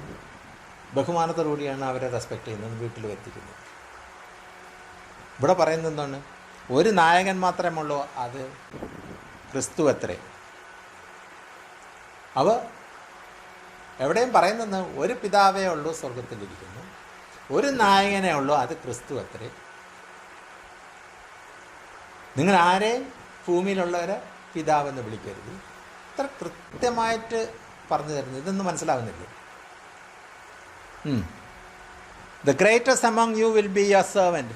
നിങ്ങളുടെ കൂട്ടത്തിൽ ഏറ്റവും വലിയവൻ, ഏറ്റവും എല്ലാത്തിനും തികഞ്ഞവൻ എന്നുള്ള പാവം ഇരിക്കുന്ന ഒരു വ്യക്തി നിങ്ങളുടെ കൂട്ടത്തിലുണ്ടെങ്കിൽ അവൻ ആ കൂട്ടത്തിൻ്റെ ശുശ്രൂഷകാരനാവണം. എല്ലാത്തിനും. ആ കൂട്ടത്തിലൊരാൾ ഛർദ്ദിച്ച് അവിടെ വീണ്, ഈ വ്യക്തി വന്ന ഛർദ്ദിൽ തുടച്ച് വ്യക്തമാക്കി പുതിയ വസ്ത്രമൊക്കെ ധരിപ്പിച്ച് റെഡിയാക്കി വെക്കും. കാരണം കർത്താവ് ചെയ്ത് കാണിച്ചതാണ്. ഒരു സ്ഥലത്ത് പോയിക്കൊണ്ടിരുന്നപ്പോൾ ഒരു രോഗി അവിടെ കിടന്നു, എത്രയോ കാലം കൊണ്ട് രോഗിയായിട്ട് കിടന്നപ്പോൾ അവസാനം കർത്താവിന് അടുത്ത സ്ഥലത്ത് പോകണം, അതിന് പൈസയും കൊടുത്തിട്ട് പോയി, ഞാൻ തിരിച്ചു വരുമ്പോൾ ബാക്കി തരാം.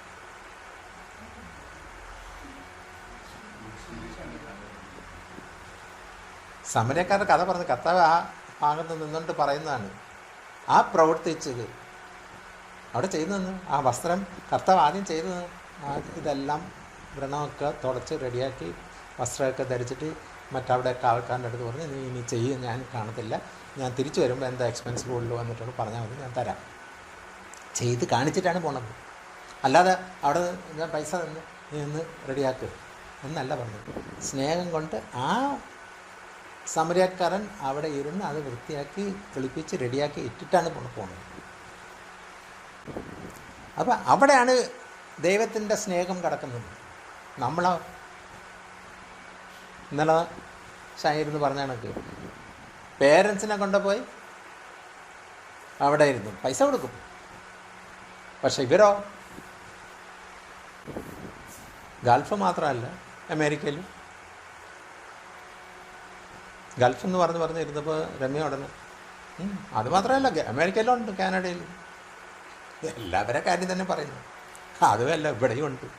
ഇവിടെ വന്നിരുമ്പോൾ കല്യാണം കഴിച്ച് തീരുമ്പോൾ ആ മകന് അപ്പനമ്മയും നോക്കണം, പക്ഷെ ഭാര്യമാർ സമ്മതിക്കും.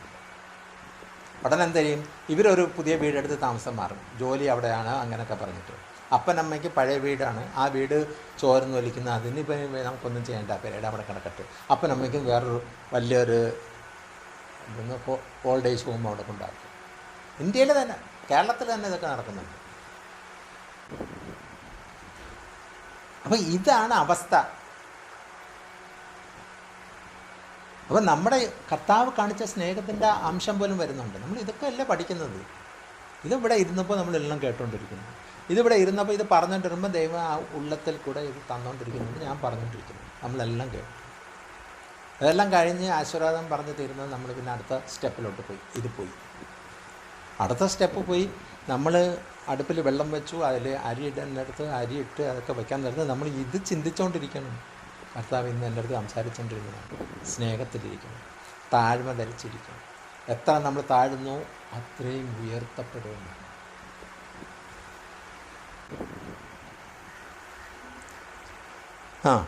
The greatest among you will be your servant. For those who exalt themselves will be humbled, and those who humble themselves will be exalted. നാം തന്നെ സ്ഥാനം വേണം, മാനം വേണം എന്ന് പറഞ്ഞിട്ട് നമ്മൾ ഉയർത്ത് വലിയവനെന്നുള്ള പാപം നിൽക്കുകയാണെങ്കിൽ അവനെ അടിച്ച് താഴ്ത്തും.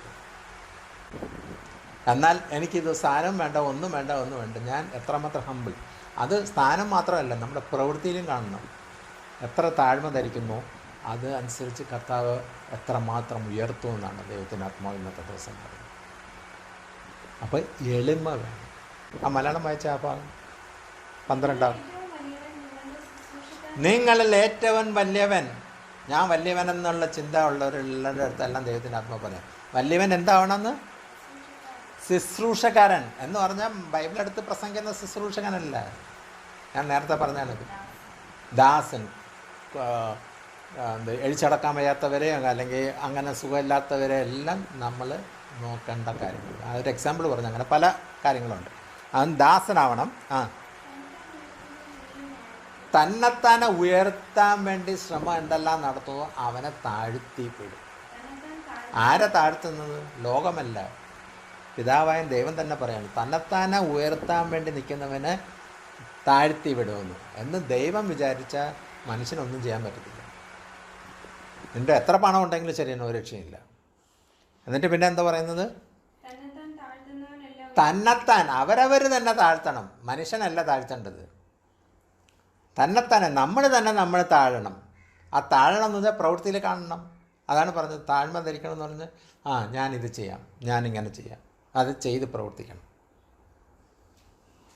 ആരെങ്കിലും പറഞ്ഞിട്ടല്ല ചെയ്യേണ്ടത്, സ്വയം ഉള്ളിൻ്റെ ഉള്ളിൽ നിന്ന് വരുന്നതാണ് താഴ്മ. അല്ലോ ഇങ്ങനെ വചനം കേട്ടല്ലോ അതിങ്ങനെ, അത് വരുമ്പോൾ നമ്മൾ അത് കേട്ട് പഠിച്ച് പ്രാക്ടിക്കലാക്കുന്നു. അതല്ല, ഉള്ളിൻ്റെ ഉള്ളിൽ നിന്ന് വന്നിട്ട് നമ്മൾ ചെയ്യണം. അങ്ങനെ താഴുന്നവനെയാണ് ദൈവത്തിൻ്റെ ആത്മാവ് ഇന്നത്തെ ദിവസം നമ്മുടെ അടുത്ത് പറയുന്നതാണ്. അവരെ ഉയർത്തും. ഉയരാൻ വേണ്ടി താല്പര്യമുള്ളവരാണെങ്കിൽ പൂർണ്ണമായിട്ട് കർത്താവിൻ്റെ സന്നിധിയിൽ ഏൽപ്പിച്ചു കൊടുത്തുകൊണ്ട് ഇരിക്കുകയാണെങ്കിൽ നിങ്ങൾ സ്വയം താഴാൻ ശ്രമം തുടങ്ങിക്കോ. ഉയർത്തുന്ന ജോലി എൻ്റെ കർത്താവിൻ്റെ ജോലി എന്ന് ദൈവത്തിൻ്റെ ആത്മാവ് ഇന്നത്തെ ദിവസം പറയും. സ്തോത്രം. ഒരു ഹല്ലേലൂയ പറയാവോ? ഒരിക്കൽ കൂടെ പറയാവോ? ഒരിക്കൽ കൂടെ പറയാവോ? സ്തോത്രം. ഒരു പാട്ട് പാടാം.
ഗീതം പാടിടും ഞാൻ തന്റെ കൈകളിലാരെന്നെ ചേർത്തല്ലോ സ്വത്രഗീതം പാടിടും ഞാൻ കൃപയോർക്കെന്നാശ്രയം ഹാലലുയ കൃപയം ആനന്ദമായി വന്നാലും എതിരുയർന്നാലും കൃപവനിയെന്നാലും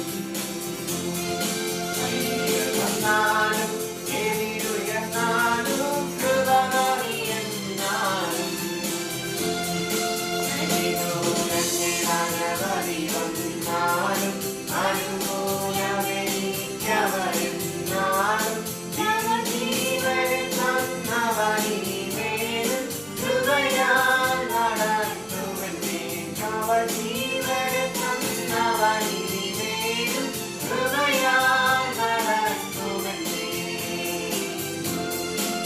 ഭയം ആശ്രയം ഹാലലുയ കൃപയും ആനന്ദമായി വന്നാലും എതിരുയർന്നാലും കൃപവനിയെന്നാലും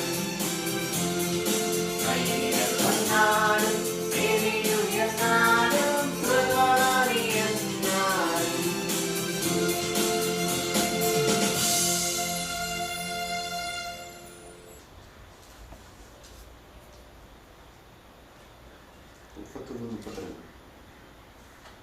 ഈശോയോട് ദീനക്കാർക്കല്ലാതെ സൗഖ്യമുള്ളവർക്ക് വൈദ്യനെ കൊണ്ട് ആവശ്യമില്ല.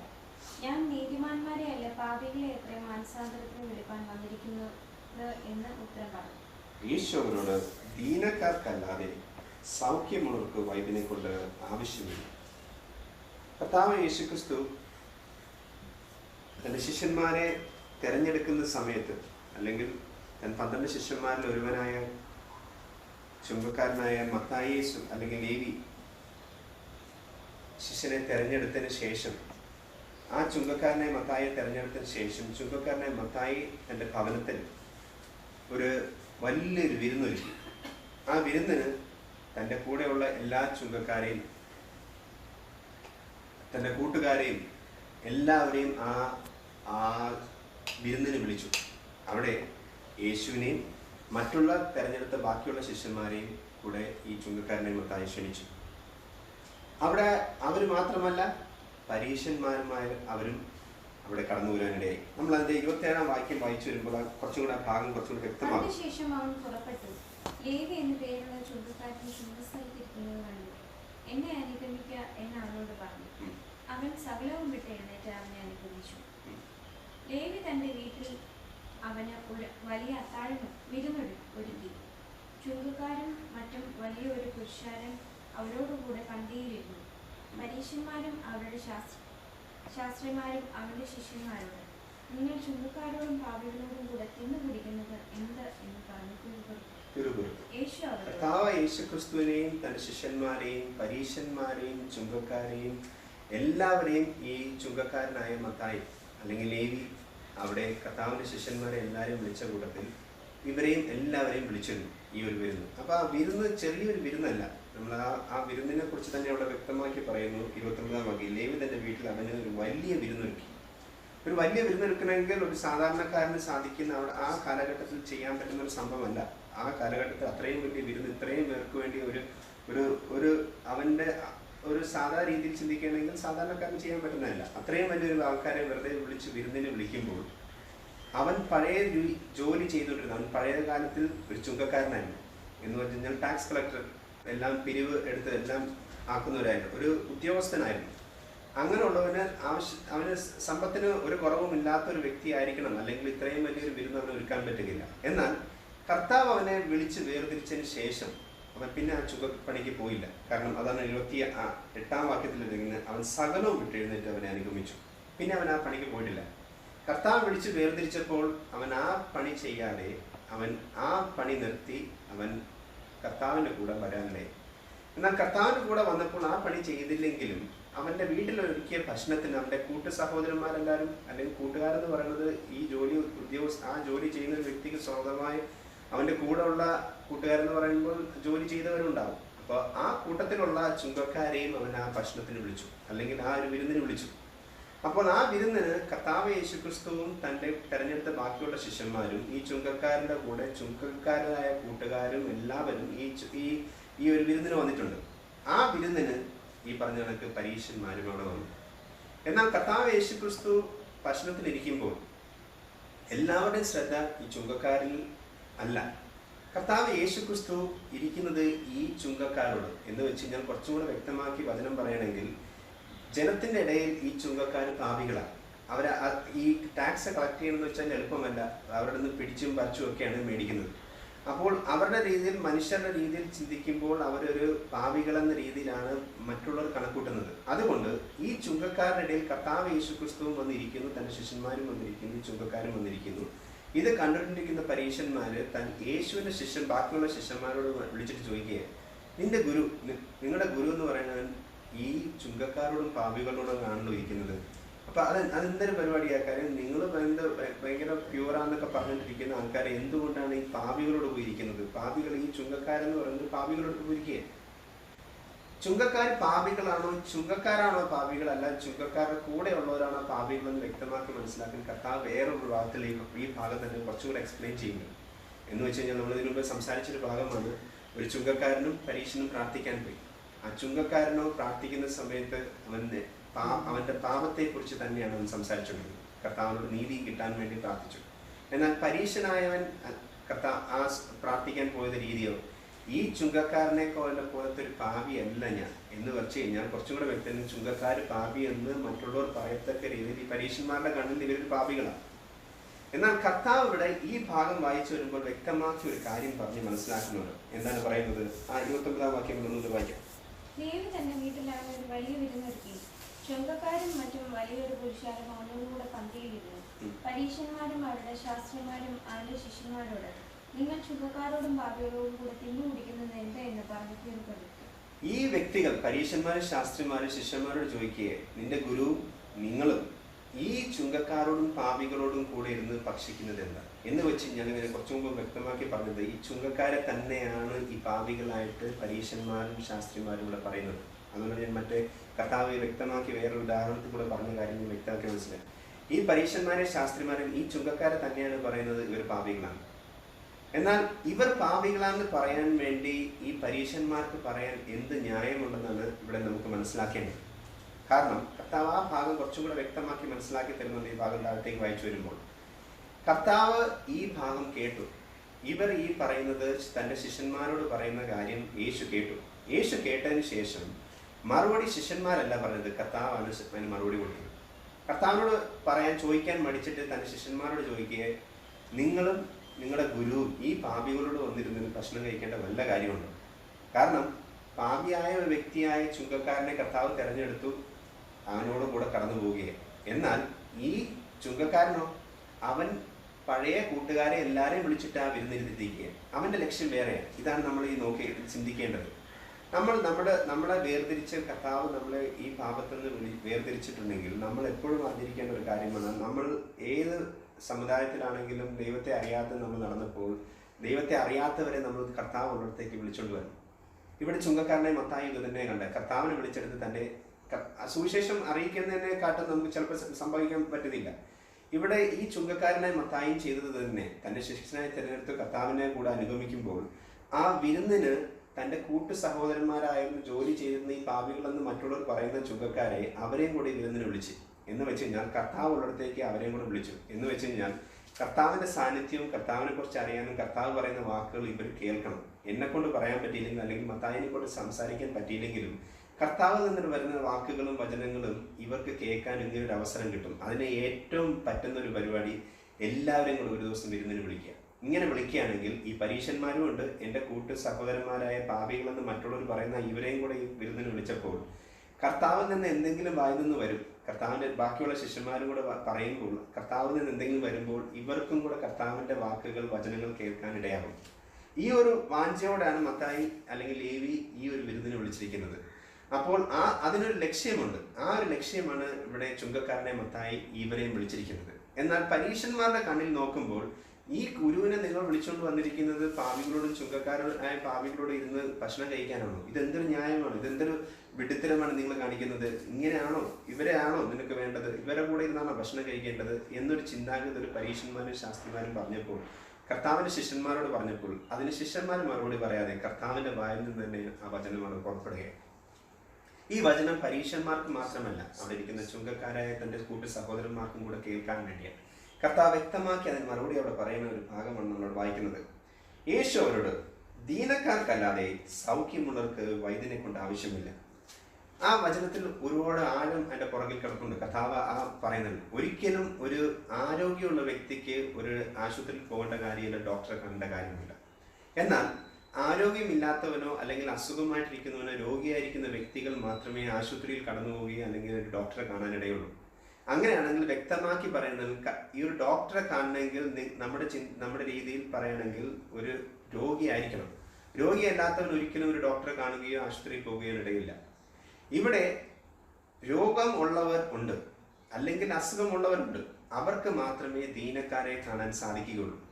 അങ്ങനെയാണെങ്കിൽ ദീനക്കാരല്ലാത്തവർ ഇവിടെ ഉണ്ടാവാം, അവർക്ക് ഈ വൈദ്യനെ കൊണ്ട് ആവശ്യമില്ല. കർത്താവ് വ്യക്തമാക്കി ഈ ഇവിടെ പറയുന്ന ഭാഗം പരീക്ഷന്മാരും ശാസ്ത്രിമാരും കേൾക്കാൻ തന്നെയാണ് പറയുന്നത്. നിങ്ങൾക്ക് എന്നെ ആവശ്യമില്ലായിരിക്കാം, നിങ്ങൾക്ക് രോഗമില്ലായിരിക്കാം എന്നാണ് നിങ്ങൾ ചിന്തിക്കുന്നത്. നിങ്ങൾക്ക് എന്നെ ആവശ്യമില്ലായിരിക്കാം. പക്ഷേ ഇവിടെ ഇരിക്കുന്ന വേറെ ആൾക്കാരുണ്ട്, അവർക്ക് രോഗമുണ്ടെങ്കിൽ അവർക്ക് വൈദ്യനെ കൊണ്ട് ആവശ്യമുണ്ട്. ഇവിടെ മത്തായി വിളിച്ചുകൊണ്ട് വന്നിരിക്കുന്ന തൻ്റെ കൂട്ടു സഹോദരന്മാർ മറ്റുള്ള ചുങ്കക്കാരും പാപികളെന്ന് നിങ്ങൾ പറയുന്ന വ്യക്തികൾക്ക് എന്നെ ആവശ്യമുണ്ട്. നിങ്ങൾക്ക് ആവശ്യമുണ്ടായിരിക്കില്ല. അതാണ് കർത്താവ് വ്യക്തമാക്കി അവിടെ ഒന്നുകൂടെ പറഞ്ഞ് നമ്മൾ വായിക്കുമ്പോൾ മനസ്സിലാകും. ദീനക്കാർക്കല്ലാതെ സൗഖ്യമുള്ളവർക്ക് വൈദ്യനെ കൊണ്ട് ആവശ്യമില്ല. കർത്താവ് പരീക്ഷന്മാരും ശാസ്ത്രിമാരും ചോദിച്ച ചോദ്യത്തിന് മറുപടി അവരോട് പറയാണ്, വ്യക്തമാക്കി പറയാണ്, നിങ്ങൾക്ക് ആവശ്യമില്ലായിരിക്കാം, പക്ഷെ ആവശ്യമുള്ളവർ ഈ കൂട്ടത്തിലുണ്ട്, അവർക്ക് എന്നെ ആവശ്യമുണ്ട്. എന്നിട്ട് കർത്താവ് വ്യക്തമാക്കി ആ 32-ാം വാക്യത്തിൽ ഇങ്ങനെ വായിക്കുന്നു, ഞാൻ നീതിമാന്മാരെയല്ല പാപികളെ എത്ര മാനസാന്തരത്തിന് വിളിപ്പാൻ വന്നിരിക്കുന്നത്. കർത്താവ് വ്യക്തമാക്കി ആ ഭാഗം വ്യക്തമാക്കി പറയാം, ഞാൻ നീതിമാന്മാരെ അല്ല പാപികളെ എത്രേ എന്തിനാണ് വന്നിരിക്കുന്നത്, പാപികൾ എത്രേ മാനസാന്തരത്തിന് വിളിപ്പാൻ വന്നിരിക്കുന്നു എന്ന് ഉത്തരം പറഞ്ഞു. ഇവിടെ നീതിമാന്മാരെന്ന് ചിന്തിച്ച് നിൽക്കുന്ന പരീക്ഷന്മാരെയും ശാസ്ത്രിമാരെയും നിങ്ങൾക്ക് വേണ്ടി അല്ല ഞാൻ വന്നിരിക്കുന്നത്. പിന്നെ ആർക്ക് വേണ്ടിയാണ്? നിങ്ങൾ പറയുന്ന പാപികൾ, അല്ലെങ്കിൽ ഈ ലോകത്തിൽ പാപം ചെയ്യാത്ത ഒരുവനുമില്ല, പാപം ചെയ്യാത്തവർ ആരുമില്ല എന്ന് പറയുമ്പോൾ പരീക്ഷന്മാരും ശാസ്ത്രിമാരും തന്നെ വിധിക്കുകയാണ്, ഞങ്ങൾ പാപികളല്ല എന്ന്. അതുകൊണ്ടാണ് കർത്താവിനോടും ശിഷ്യന്മാരോടും പറയുന്നത്, നിങ്ങൾ പാപികളോട് വന്നിരിക്കുന്നു, ഞങ്ങൾ പാപികളല്ലല്ലോ, ഞങ്ങളുടെ കൂടെ ഇരിക്കുമ്പോൾ പ്രശ്നമില്ല. പക്ഷെ കർത്താവും നിങ്ങളുടെ ഗുരുവും നിങ്ങളും പോയിരിക്കുന്നത് എവിടെയാണ്? പാപികളുടെ, ചുങ്കക്കാരോടും പാപികളുടെ. എന്ന് വെച്ച് കഴിഞ്ഞാൽ പരീക്ഷന്മാരുടെ ശാസ്ത്രിമാരുടെ ചിന്തയിൽ അവർ പാപികളല്ല, അവർ പാപികളെ അല്ല. എന്നാൽ കർത്താവിടെ വ്യക്തമാക്കി പറയാൻ, ഈ ഭൂമിയിൽ പാപം ചെയ്യാത്ത ഒരുവനുമില്ല, നീതിമാൻ ഒരുവനുമില്ല, നീതിമാൻ യേശു ക്രിസ്തു അല്ലാതെ വേറെ ആരുമില്ല. നമ്മുടെ ജീവിതത്തിൽ നമ്മൾ ആരും പാപം ചെയ്യാത്തവരല്ല. കർത്താവിന്റെ സന്നിധിയിൽ നമ്മൾ എല്ലാവരും പാപികളാണ്. ആ പാപത്തെ ക്ഷമിക്കാനും പാപത്തെയും നമ്മുടെ ജീവിതത്തിൽ നിന്ന് മാറ്റാൻ കർത്താവ് യേശു ക്രിസ്തുവിന് മാത്രമേ സാധിക്കുകയുള്ളൂ എന്ന് വചനം വ്യക്തമാക്കി പറയുകയാണ്. എന്നാൽ കർത്താവ് ഇവിടെ പറയേ, ദീനക്കാർക്ക് അല്ലാതെ പിന്നെ വൈദ്യനെ വേറെ ആർക്കും ആവശ്യമില്ല. അങ്ങനെയാണെങ്കിൽ പാപത്തെ ക്ഷമിക്കാൻ കർത്താവിനെ യേശു ക്രിസ്തുവിന് മാത്രമേ സാധിക്കുകയുള്ളൂ. അങ്ങനെയെങ്കിൽ തീർച്ചയായും മനസ്സിലാക്കേണ്ട ഒരു കാര്യം എന്ന് പറഞ്ഞു കഴിഞ്ഞാൽ, ആർക്കാണോ പാപത്തെ ക്ഷമിക്കുക, ആർക്കാണോ പാപത്തിൽ നിന്ന് നമുക്ക് നീതീകരിക്കാൻ ആവശ്യപ്പെടുന്നു, അല്ലെങ്കിൽ പാപികളെയാണ് കർത്താവ് രക്ഷിക്കാൻ വന്നിരിക്കുന്നത്, പാപികളെയാണ് മാനസാന്തരപ്പെടുത്തി കർത്താവിലേക്ക് കൊണ്ടുവരാൻ കർത്താവ് ആഗ്രഹിക്കുന്നത്.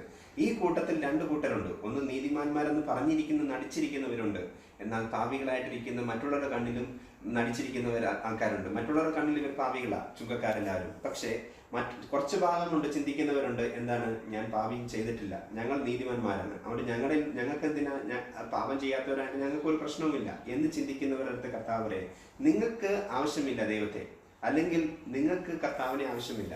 എന്നാൽ കർത്താവ് യേശു ക്രിസ്തു ഭൂമിയിൽ വന്നത് ഒറ്റൊരു ലക്ഷ്യത്തോടാണ്. ഞാൻ എന്തിനാ വന്നിരിക്കുന്നത്? നീതിമാന്മാരെ ചേർക്കുവാനല്ല, പാപികളെ ചേർക്കാൻ. സ്വയം നീതീകരിച്ചുകൊണ്ട് ഈ പരീക്ഷന്മാർ പറയാൻ, ഞങ്ങൾ നീതിമാന്മാരാ, ഞങ്ങളിൽ പാപമില്ല, അതുകൊണ്ട് ഞങ്ങൾക്ക് നിന്റെ അടുത്ത് ഇരിക്കാനും എല്ലാം പറ്റുമായിരിക്കാം. പക്ഷേ നീ ചുങ്കക്കാരോടും പാപികളോട് ഇരിക്കുന്നത് തെറ്റാണ്. കാരണം പാപികളോട് ആരും പോയിരിക്കത്തില്ല. എന്നാൽ കർത്താവ് യേശു ക്രിസ്തു വന്നിരിക്കുന്നത് പാപികളോടായി. എന്തിനു വേണ്ടിയാ? പാപികളെ ചേർക്കുവാൻ, അവരെ മാനസാന്തരത്തിലേക്ക്, സത്യത്തിലേക്ക് കൊണ്ടുവരുവാൻ. അതിനു വേണ്ടിയാണ് കർത്താവ് യേശു ക്രിസ്തു വന്നിരിക്കുന്നത്. മറ്റുള്ള സ്വയമേ നീതീകരിച്ചുകൊണ്ട് കർത്താവിനെ ഞങ്ങൾ എന്തോ ആണെന്ന് പറയുന്ന സ്ഥാനത്ത് കർത്താവിനെ വ്യക്തമാക്കി പറയുകയാണ്, ഞാൻ നിങ്ങളെ ചേർക്കാനല്ല, നിങ്ങൾ സ്വയമേ നീതീകരിക്കപ്പെട്ടെന്ന് പറഞ്ഞിരിക്കുകയാണെങ്കിൽ അവർക്ക് വേണ്ടിയല്ല, ഞാനോ പാപികളെ തേടി വന്നിരിക്കുകയാണ്. ആർക്ക് എന്നിൽ നിന്ന് പാപമോക്ഷം വേണം അല്ലെങ്കിൽ നീതീകരിക്കപ്പെടണമെന്ന് എൻ്റെ മുന്നിൽ വന്ന് ആരെല്ലാം വന്ന് അപേക്ഷിക്കുന്നു അവർക്ക് നീതീകരിക്കപ്പെട്ടു പോകാൻ സാധിക്കും. ഇവിടെയും ചുങ്കക്കാരനായ മത്തായി പാപികളെയും തൻ്റെ കൂട്ടു സഹോദരന്മാരെ വിളിച്ചുകൊണ്ട് വരുമ്പോൾ മറ്റുള്ളവരുടെ മുന്നിൽ അവർ പാപികളെന്ന് പറയുമ്പോൾ എന്നാൽ കൂടെ ഇരിക്കുന്ന എല്ലാവരും പാപികളാണെന്ന് കർത്താവിന് വ്യക്തമാക്കി അറിയാം. കർത്താവ് ഭൂമിയിൽ വന്നത് എല്ലാവരും പാപികളാണ്. ഈ ഭൂമിയിൽ ഒരുവൻ പോലും ഇല്ല നീതിമാൻ എന്ന് വചനം വ്യക്തമാക്കി പറയുന്നു. ഒരുവനാൽ പാപം സൃഷ്ടിക്കപ്പെട്ടു. ആ ആദാമിൽ പാപം സൃഷ്ടിക്കപ്പെട്ട് നമ്മളിലെല്ലാം പാപം നിലനിൽക്കുകയാണ്. ഈ പാപത്തിന് വേണ്ടി ക്രൂശിൽ മരിച്ച കർത്താവ് യേശുക്രിസ്തുവിൽ കൂടെ മാത്രമേ നമുക്ക് നിത്യജീവനും പാപത്തിൽ നിന്നുള്ള മോക്ഷമേ ഉള്ളൂ. അങ്ങനെ പറയുമ്പോൾ പരീശന്മാരും ശാസ്ത്രിമാരും ചിന്തിക്കുകയാണ്, ഞങ്ങൾ നീതിമാന്മാരാണ്, ഞങ്ങൾ പാപം ചെയ്തിട്ടില്ല. അങ്ങനെയാണെങ്കിൽ നിങ്ങൾ പാപികളുടെ അടുത്ത് പോയിരിക്കുന്നത് എങ്ങനെ? പാപികളുടെ അടുത്താണ് നിങ്ങൾ പോയിരിക്കേണ്ടത്. നിങ്ങൾ ഈ കർത്താവിനെ കുറിച്ചും ദൈവത്തെക്കുറിച്ചും പറയുമ്പോൾ എന്നിട്ട് നിങ്ങൾ ഇരിക്കുന്നത് പാപികളുടെ കൂടെ. അങ്ങനെ അല്ല എന്ന് പറയുന്ന സ്ഥാനത്ത് കർത്താവ് വ്യക്തമായിട്ട് പറയാം, ദീനക്കാർക്കല്ലാതെ ആർക്കാണ് വൈദ്യനെ കൊണ്ട് ആവശ്യം? കർത്താവ് യേശുക്രിസ്തു വ്യക്തമായിട്ട് പറയാ, ആർക്കാണോ നീതി വേണ്ടത്, ആർക്കാണോ പാപത്തിൽ നിന്ന് മോക്ഷം വേണ്ടത്, അവർ മാത്രമേ ഈ ഡോക്ടറെ കാണാൻ വരികയുള്ളൂ, അല്ലെങ്കിൽ കർത്താവ് യേശുക്രിസ്തുവിൻ്റെ അടുക്കൽ വരികയുള്ളൂ. ആരാണ് കർത്താവിൻ്റെ സന്നിധിയിൽ വന്ന് എന്നോട് അപേക്ഷിക്കുകയും എന്നോട് അപേക്ഷിച്ച് എൻ്റെ കുറവുകളെ ഏറ്റുപറയുകയും ചെയ്യുകയാണെങ്കിൽ അവർക്ക് അവരുടെ പാപങ്ങളെ ഞാൻ ഏറ്റു ക്ഷമിക്കുകയും അവരെ മാനസാന്തരപ്പെടുത്തി ഞാൻ നിത്യതയിലേക്ക് എത്തിക്കാനാണ് കർത്താവ് ആഗ്രഹിക്കുന്നത്. മറ്റുള്ള രണ്ട് കൂട്ടരെ പോലെ നമ്മൾ ചിന്തിക്കണം. ഈ രണ്ട് കൂട്ടരിൽ ആരാകണമെന്നാണ് നമ്മൾ ചിന്തിക്കുന്നത്. മത്തായിയുടെ ഒറ്റ ലക്ഷ്യം, നമ്മൾ രണ്ട് കാര്യങ്ങൾ ഈ വചനത്തിൽ നിന്ന് മനസ്സിലാക്കാൻ ഇടയാവുന്നുണ്ട്. മത്തായി തന്നെ വിളിച്ച് വേർതിരിച്ച് കർത്താവ് യേശുക്രിസ്തുവിൻ്റെ ശിഷ്യനാക്കി തന്നെ അനുഗമിക്കുന്ന കൂട്ടത്തിലേക്ക് മാറ്റിയപ്പോൾ താൻ തൻ്റെ കൂട്ടുകാരെയും വിളിച്ച് ആ വിരുന്നിനൊരുക്കി. കർത്താവ് യേശുക്രിസ്തുവിൻ്റെ വായിൽ നിന്നൊരു വരുന്ന വാക്കുകൾ നമ്മുടെ ജീവിതത്തിലും ഇങ്ങനത്തെ അവസരം കിട്ടുമ്പോൾ നമ്മളും ചെയ്യേണ്ടതാണ്. നമുക്ക് കർത്താവിനെ കുറിച്ച് പറയാൻ പറ്റിയില്ലെങ്കിൽ തീർച്ചയായും കർത്താവ് ഉള്ളിടത്തേക്ക് കർത്താവിന് ഉള്ള സ്ഥാനത്ത് കൊണ്ടുവരികയാണെങ്കിൽ ഈ വിരുന്നിന് വിളിക്കുമ്പോൾ അനേക കർത്താവിനെ കുറിച്ച് കേൾക്കാനും കർത്താവിൽ നിന്ന് വരുന്ന വചനങ്ങൾ കേൾക്കാനും അവരുടെ ജീവിതത്തിനിടയാകും. ഈ പാപികളെ കൊണ്ട് കർത്താവിന്റെ സന്നിധിയിൽ ഇരുത്തുമ്പോൾ കർത്താവിൽ നിന്ന് വരുന്ന വാക്കുകൾ ഇവർക്കും കേൾക്കാൻ ഇടയാകും. നമ്മൾ എപ്പോഴും ശ്രദ്ധിക്കേണ്ട ഒരു കാര്യമാണ്, നമ്മളെ മാത്രമല്ല കർത്താവ് വിളിച്ചിരിക്കുന്നത്, നമ്മൾ മുഖേന അനേക കർത്താവിനെ കുറിച്ച് അറിയാൻ, എൻ്റെ കൂടെയുള്ള സഹോദരന്മാർ, കൂടെയുള്ളവരെല്ലാവരും കർത്താവിനെ കുറിച്ച് അറിയാൻ, കർത്താവിൻ്റെ വചനങ്ങൾ, കർത്താവിന് വരുന്ന വാക്കുകൾ, വചനങ്ങൾ അനേകർ കേൾക്കാൻ ഇടയാകും. ഈ ചുങ്കക്കാരനെ മത്തായി ഇത് തന്നെയാണ് ചെയ്തത്. അവൻ കർത്താവിന് വേണ്ടി, കർത്താവ് വിളിച്ച് വേർതിരിച്ച് അവനെ കർത്താവിൻ്റെ വേലയ്ക്ക് വേണ്ടി ഇറക്കിയപ്പോഴും കർത്താവിന് വേണ്ടി അവനെ വേർതിരിച്ചപ്പോഴും അവൻ ആ പണി വിട്ട് ഇറങ്ങി വന്നപ്പോഴും എന്ത് ചെയ്തു? അവൻ്റെ കൂട്ടു സഹോദരന്മാരെയും വിരുന്നിന് വിളിച്ച്, കർത്താവിനെയും വിരുന്നിന് വരുത്തി, പരീശന്മാരെ എല്ലാവരും വിളിച്ചിട്ട് കർത്താവിൽ നിന്ന് വാക്കുകൾ അവർക്ക് കേൾക്കണം. അവർ കേട്ട് കർത്താവിൽ നിന്ന് അവർ പാപമോചനം കിട്ടണം, മാനസാന്തരപ്പെടണം എന്നൊരു ചിന്ത അവൻ്റെ ജീവിതത്തിൽ ഉണ്ടായത് കാരണം അനേകർ കർത്താവിനെ കുറിച്ച് കേൾക്കാനും ദീനക്കാർക്കല്ലാതെ വൈദ്യനെ കൊണ്ട് ആവശ്യമില്ല, കർത്താവിൽ കൂടെ മാത്രമേ രക്ഷയുള്ളൂ എന്നുള്ള സത്യം തൻ്റെ കൂട്ടു സഹോദരന്മാർക്ക് അറിയിക്കാൻ ആ മത്തായിൽ കൂടെ ഇടയായി. നമ്മുടെ ജീവിതത്തിലും ഇങ്ങനെ നമ്മളെ ഒരുക്കിയെടുക്കാൻ നമ്മൾ തന്നെ മനസ്സിൽ നമ്മൾ ആക്കിയെടുക്കണം. എന്നാൽ കർത്താവിൽ നിന്ന് മാത്രമേ നീതി ലഭിക്കുകയുള്ളൂ. നമ്മൾ നീതിമാന്മാരെന്ന് സ്വയമേ ചിന്തിച്ചുകൊണ്ട് നമ്മൾ നിന്നു കഴിഞ്ഞാൽ, മറ്റുള്ളവർ പാപികളാന്നുള്ള ചിന്തയിൽ ചിന്തിക്കുകയാണെങ്കിൽ നമുക്ക് നീതീകരിക്കപ്പെടുവാൻ ഇടയായില്ല. അതുകൊണ്ടാണ് കർത്താവ് നീതിമാന്മാരെന്ന് ചിന്തിക്കുന്നവർ, അങ്ങനെ നിൽക്കുന്നവർക്ക് ഒരിക്കലും നീതി കിട്ടത്തില്ല. പാപികളെന്ന് പറഞ്ഞുകൊണ്ട് ഈ പാപികളെ തേടിയാണ് ഞാൻ വന്നിരിക്കുന്നത്, അവർക്ക് മാത്രമേ മാനസാന്തരപ്പെട്ട ആരെൻ്റെ അടുക്കൽ വരുന്നോ അവർക്ക് മാത്രമേ നീതീകരിക്കപ്പെടുകയുള്ളൂ. നമ്മൾ വായിച്ച അവസാനത്തെ വാക്യം ഒന്നുകൂടെ വാക്യം, 32-ാം വാക്യം, ഞാൻ നീതിമാന്മാരെ അല്ല പാപികളെ അത്രേ മാനസാന്തരത്തിന് വിളിപ്പാൻ വന്നിരിക്കുന്നു എന്ന് ഉത്തരം പറഞ്ഞു. അപ്പോൾ കർത്താവ് വന്നിരിക്കുന്നത് നീതിമാന്മാരെ ചേർക്കാനല്ല. നമ്മൾ സ്വയമേ കർത്താവിൻ്റെ സന്നിധിയിൽ നമ്മളെ തന്നെ താഴ്ത്തി ദൈവസന്നിധിയിൽ താഴ്മയോട് കർത്താവെ നമ്മുടെ പാപങ്ങളെ ക്ഷമിക്കാൻ കർത്താവ് യേശുക്രിസ്തുവിന് മാത്രമേ സാധിക്കുള്ളൂ. കർത്താവ് യേശുക്രിസ്തു ഭൂമിയിൽ വന്നതിൻ്റെ ഒറ്റ ലക്ഷ്യം ഇതാണ്, നമ്മുടെ പാപങ്ങളെ ക്ഷമിക്കാൻ, നമ്മുടെ കുറവുകളെ ഏറ്റുപറഞ്ഞ് നമ്മൾ കർത്താവിനോട് ചേരുവാൻ വേണ്ടി. കർത്താവ് നമ്മൾ വസിക്കണമെങ്കിൽ നമ്മുടെ ജീവിതത്തിൽ കുറവ് കാണരുത്. ഇങ്ങനെ ഒരു വീണ്ടെടുപ്പിനായി കർത്താവിന് വേണ്ടി പ്രയോജനമുള്ളതാക്കി നമ്മളെ തന്നെ തീർക്കുകയാണെങ്കിൽ കർത്താവിൻ്റെ വരവിൽ രണ്ടാമത് നമുക്ക് കടന്നു പോകാൻ സാധിക്കും. നീതിമാന്മാരെ കണക്ക് നമ്മൾ നീതീകരിക്കപ്പെട്ടെന്ന് ചിന്തിക്കാതെ ദൈവസന്നിധിയിൽ നമ്മളെ തന്നെ താഴ്ത്തി സമർപ്പിച്ച്, കർത്താവെ നീ ആഗ്രഹിക്കുന്ന പോലെ ഞങ്ങൾ ജീവിക്കാൻ ഞങ്ങൾ ആഗ്രഹിക്കുന്നു, താഴ്മ ധരിച്ചുകൊണ്ട്, നമ്മൾ കുറച്ചു മുമ്പ് കേട്ടതുപോലെ നമ്മളെ തന്നെ താഴ്മ ധരിച്ചുകൊണ്ട് കർത്താവിൻ്റെ സന്നിധിയിൽ തന്നെ താഴ്ത്തിക്കൊണ്ട് ദൈവസന്നിധിയിൽ കർത്താവ് ആഗ്രഹിക്കുന്ന പോലെ ജീവിക്കാൻ നമ്മളെ തന്നെ താഴ്ത്തുകയാണെങ്കിൽ തീർച്ചയായും കർത്താവ് നമ്മളെ നിത്യതയിൽ നമ്മളെ ഉയർത്താൻ കർത്താവ് നമ്മളെ സാധിക്കും. ഈ ഭൂമിയിൽ നമ്മൾ ആക്കിയിരിക്കുന്നിടത്തും വിശ്വസ്തയോടെ നമ്മൾ നിൽക്കുകയാണെങ്കിൽ ഭൂമിയിലും നമ്മളെ ഉയർത്താൻ കർത്താവിന് സാധിക്കും. നമ്മൾ സ്വയമേ നമ്മളെ തന്നെ താഴ്ത്തുകയാണെങ്കിൽ തന്നെത്താൻ താഴ്ത്തുന്നവൻ മാത്രമേ ഉയർത്തപ്പെടുകയുള്ളൂ. നമ്മൾ സ്വയമേ നീതീകരിക്കപ്പെടുന്ന കണക്ക് പാപികളോടുകൂടെ പോയിരിക്കുന്നു എന്ന് ചിന്തിക്കാതെ കർത്താവിൽ നിന്ന് മാനസാന്തരപ്പെട്ട് കർത്താവിൻ്റെ സന്നിധിയിൽ മടങ്ങി വരുന്നവർക്ക് മാത്രമാണ് നിത്യജീവൻ ഉള്ളൂ.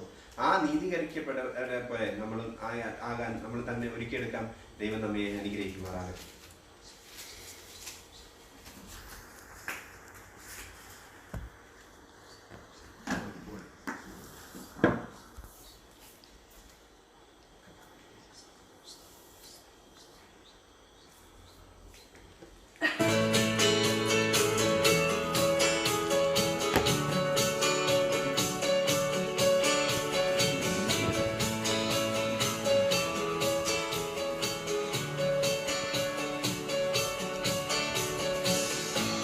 Blessed be your name in the land that is plentiful, where you stream abundance flow.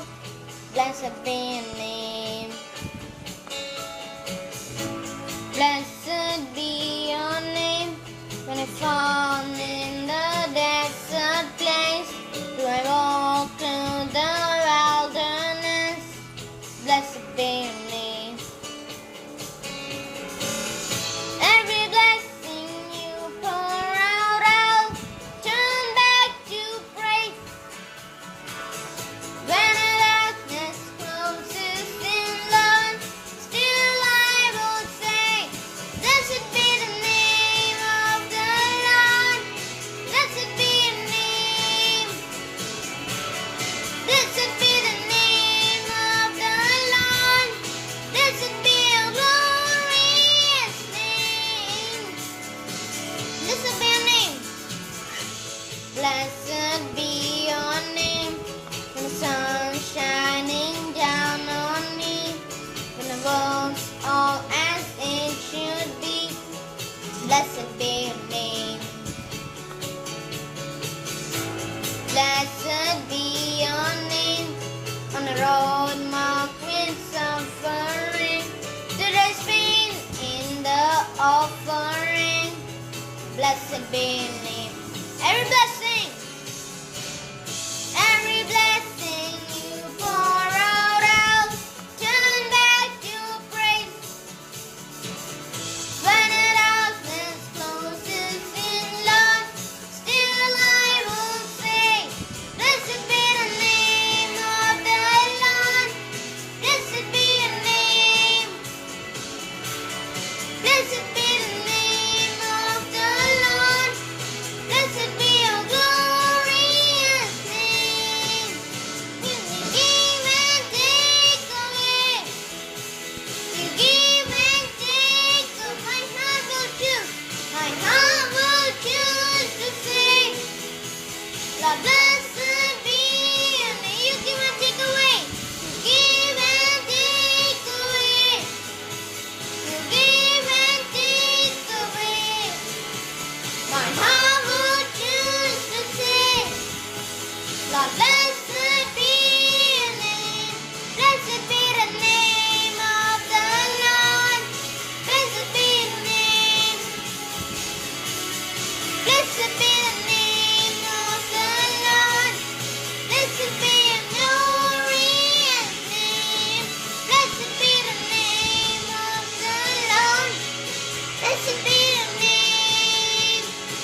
ആപത്തിൽ ലോകത്തിൽ പ്രയാസങ്ങളിൽ മനമേ അവൻ മതിയായവൻ.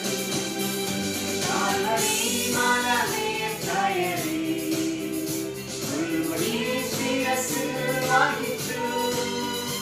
എന്റെ വേദന സർവ്വവും നീക്കി എന്നിൽ പുതുജീവൻ പകർന്നവനാ.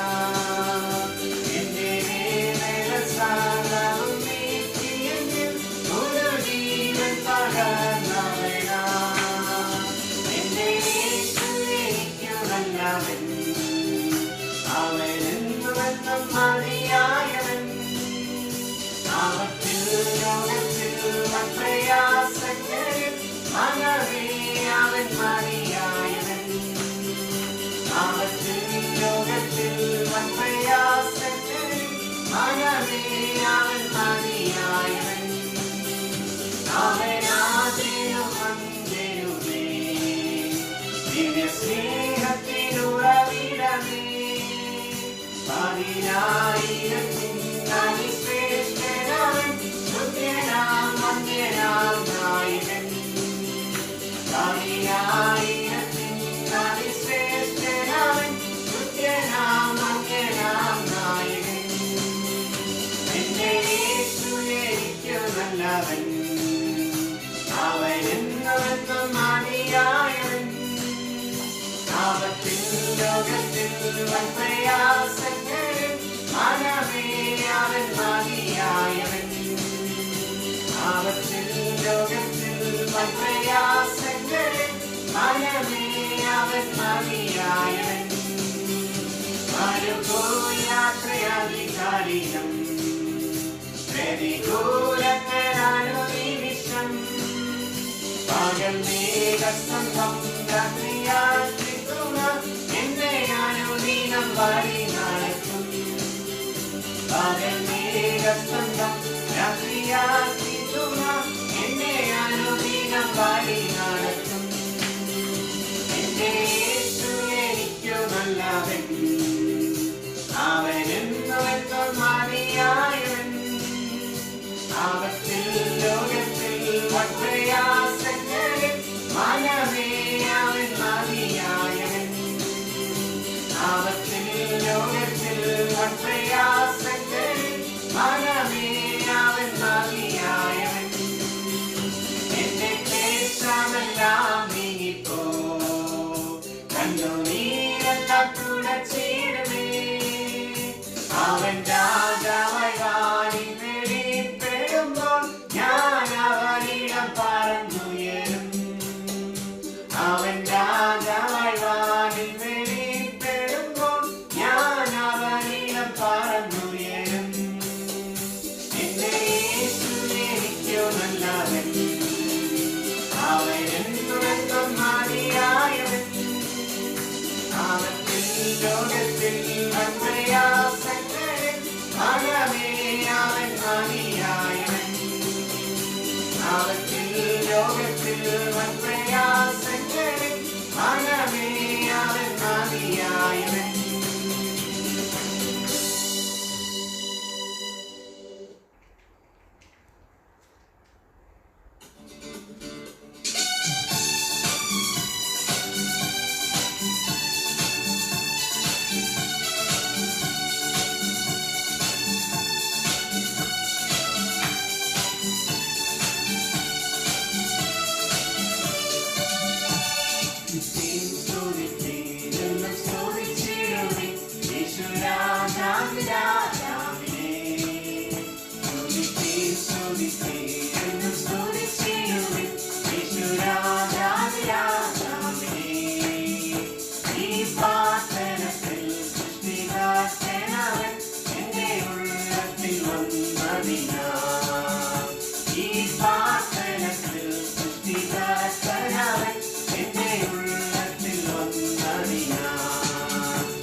രക്ഷകൻ എന്റെ ഉള്ളത്തിൽ വന്നതിനാ.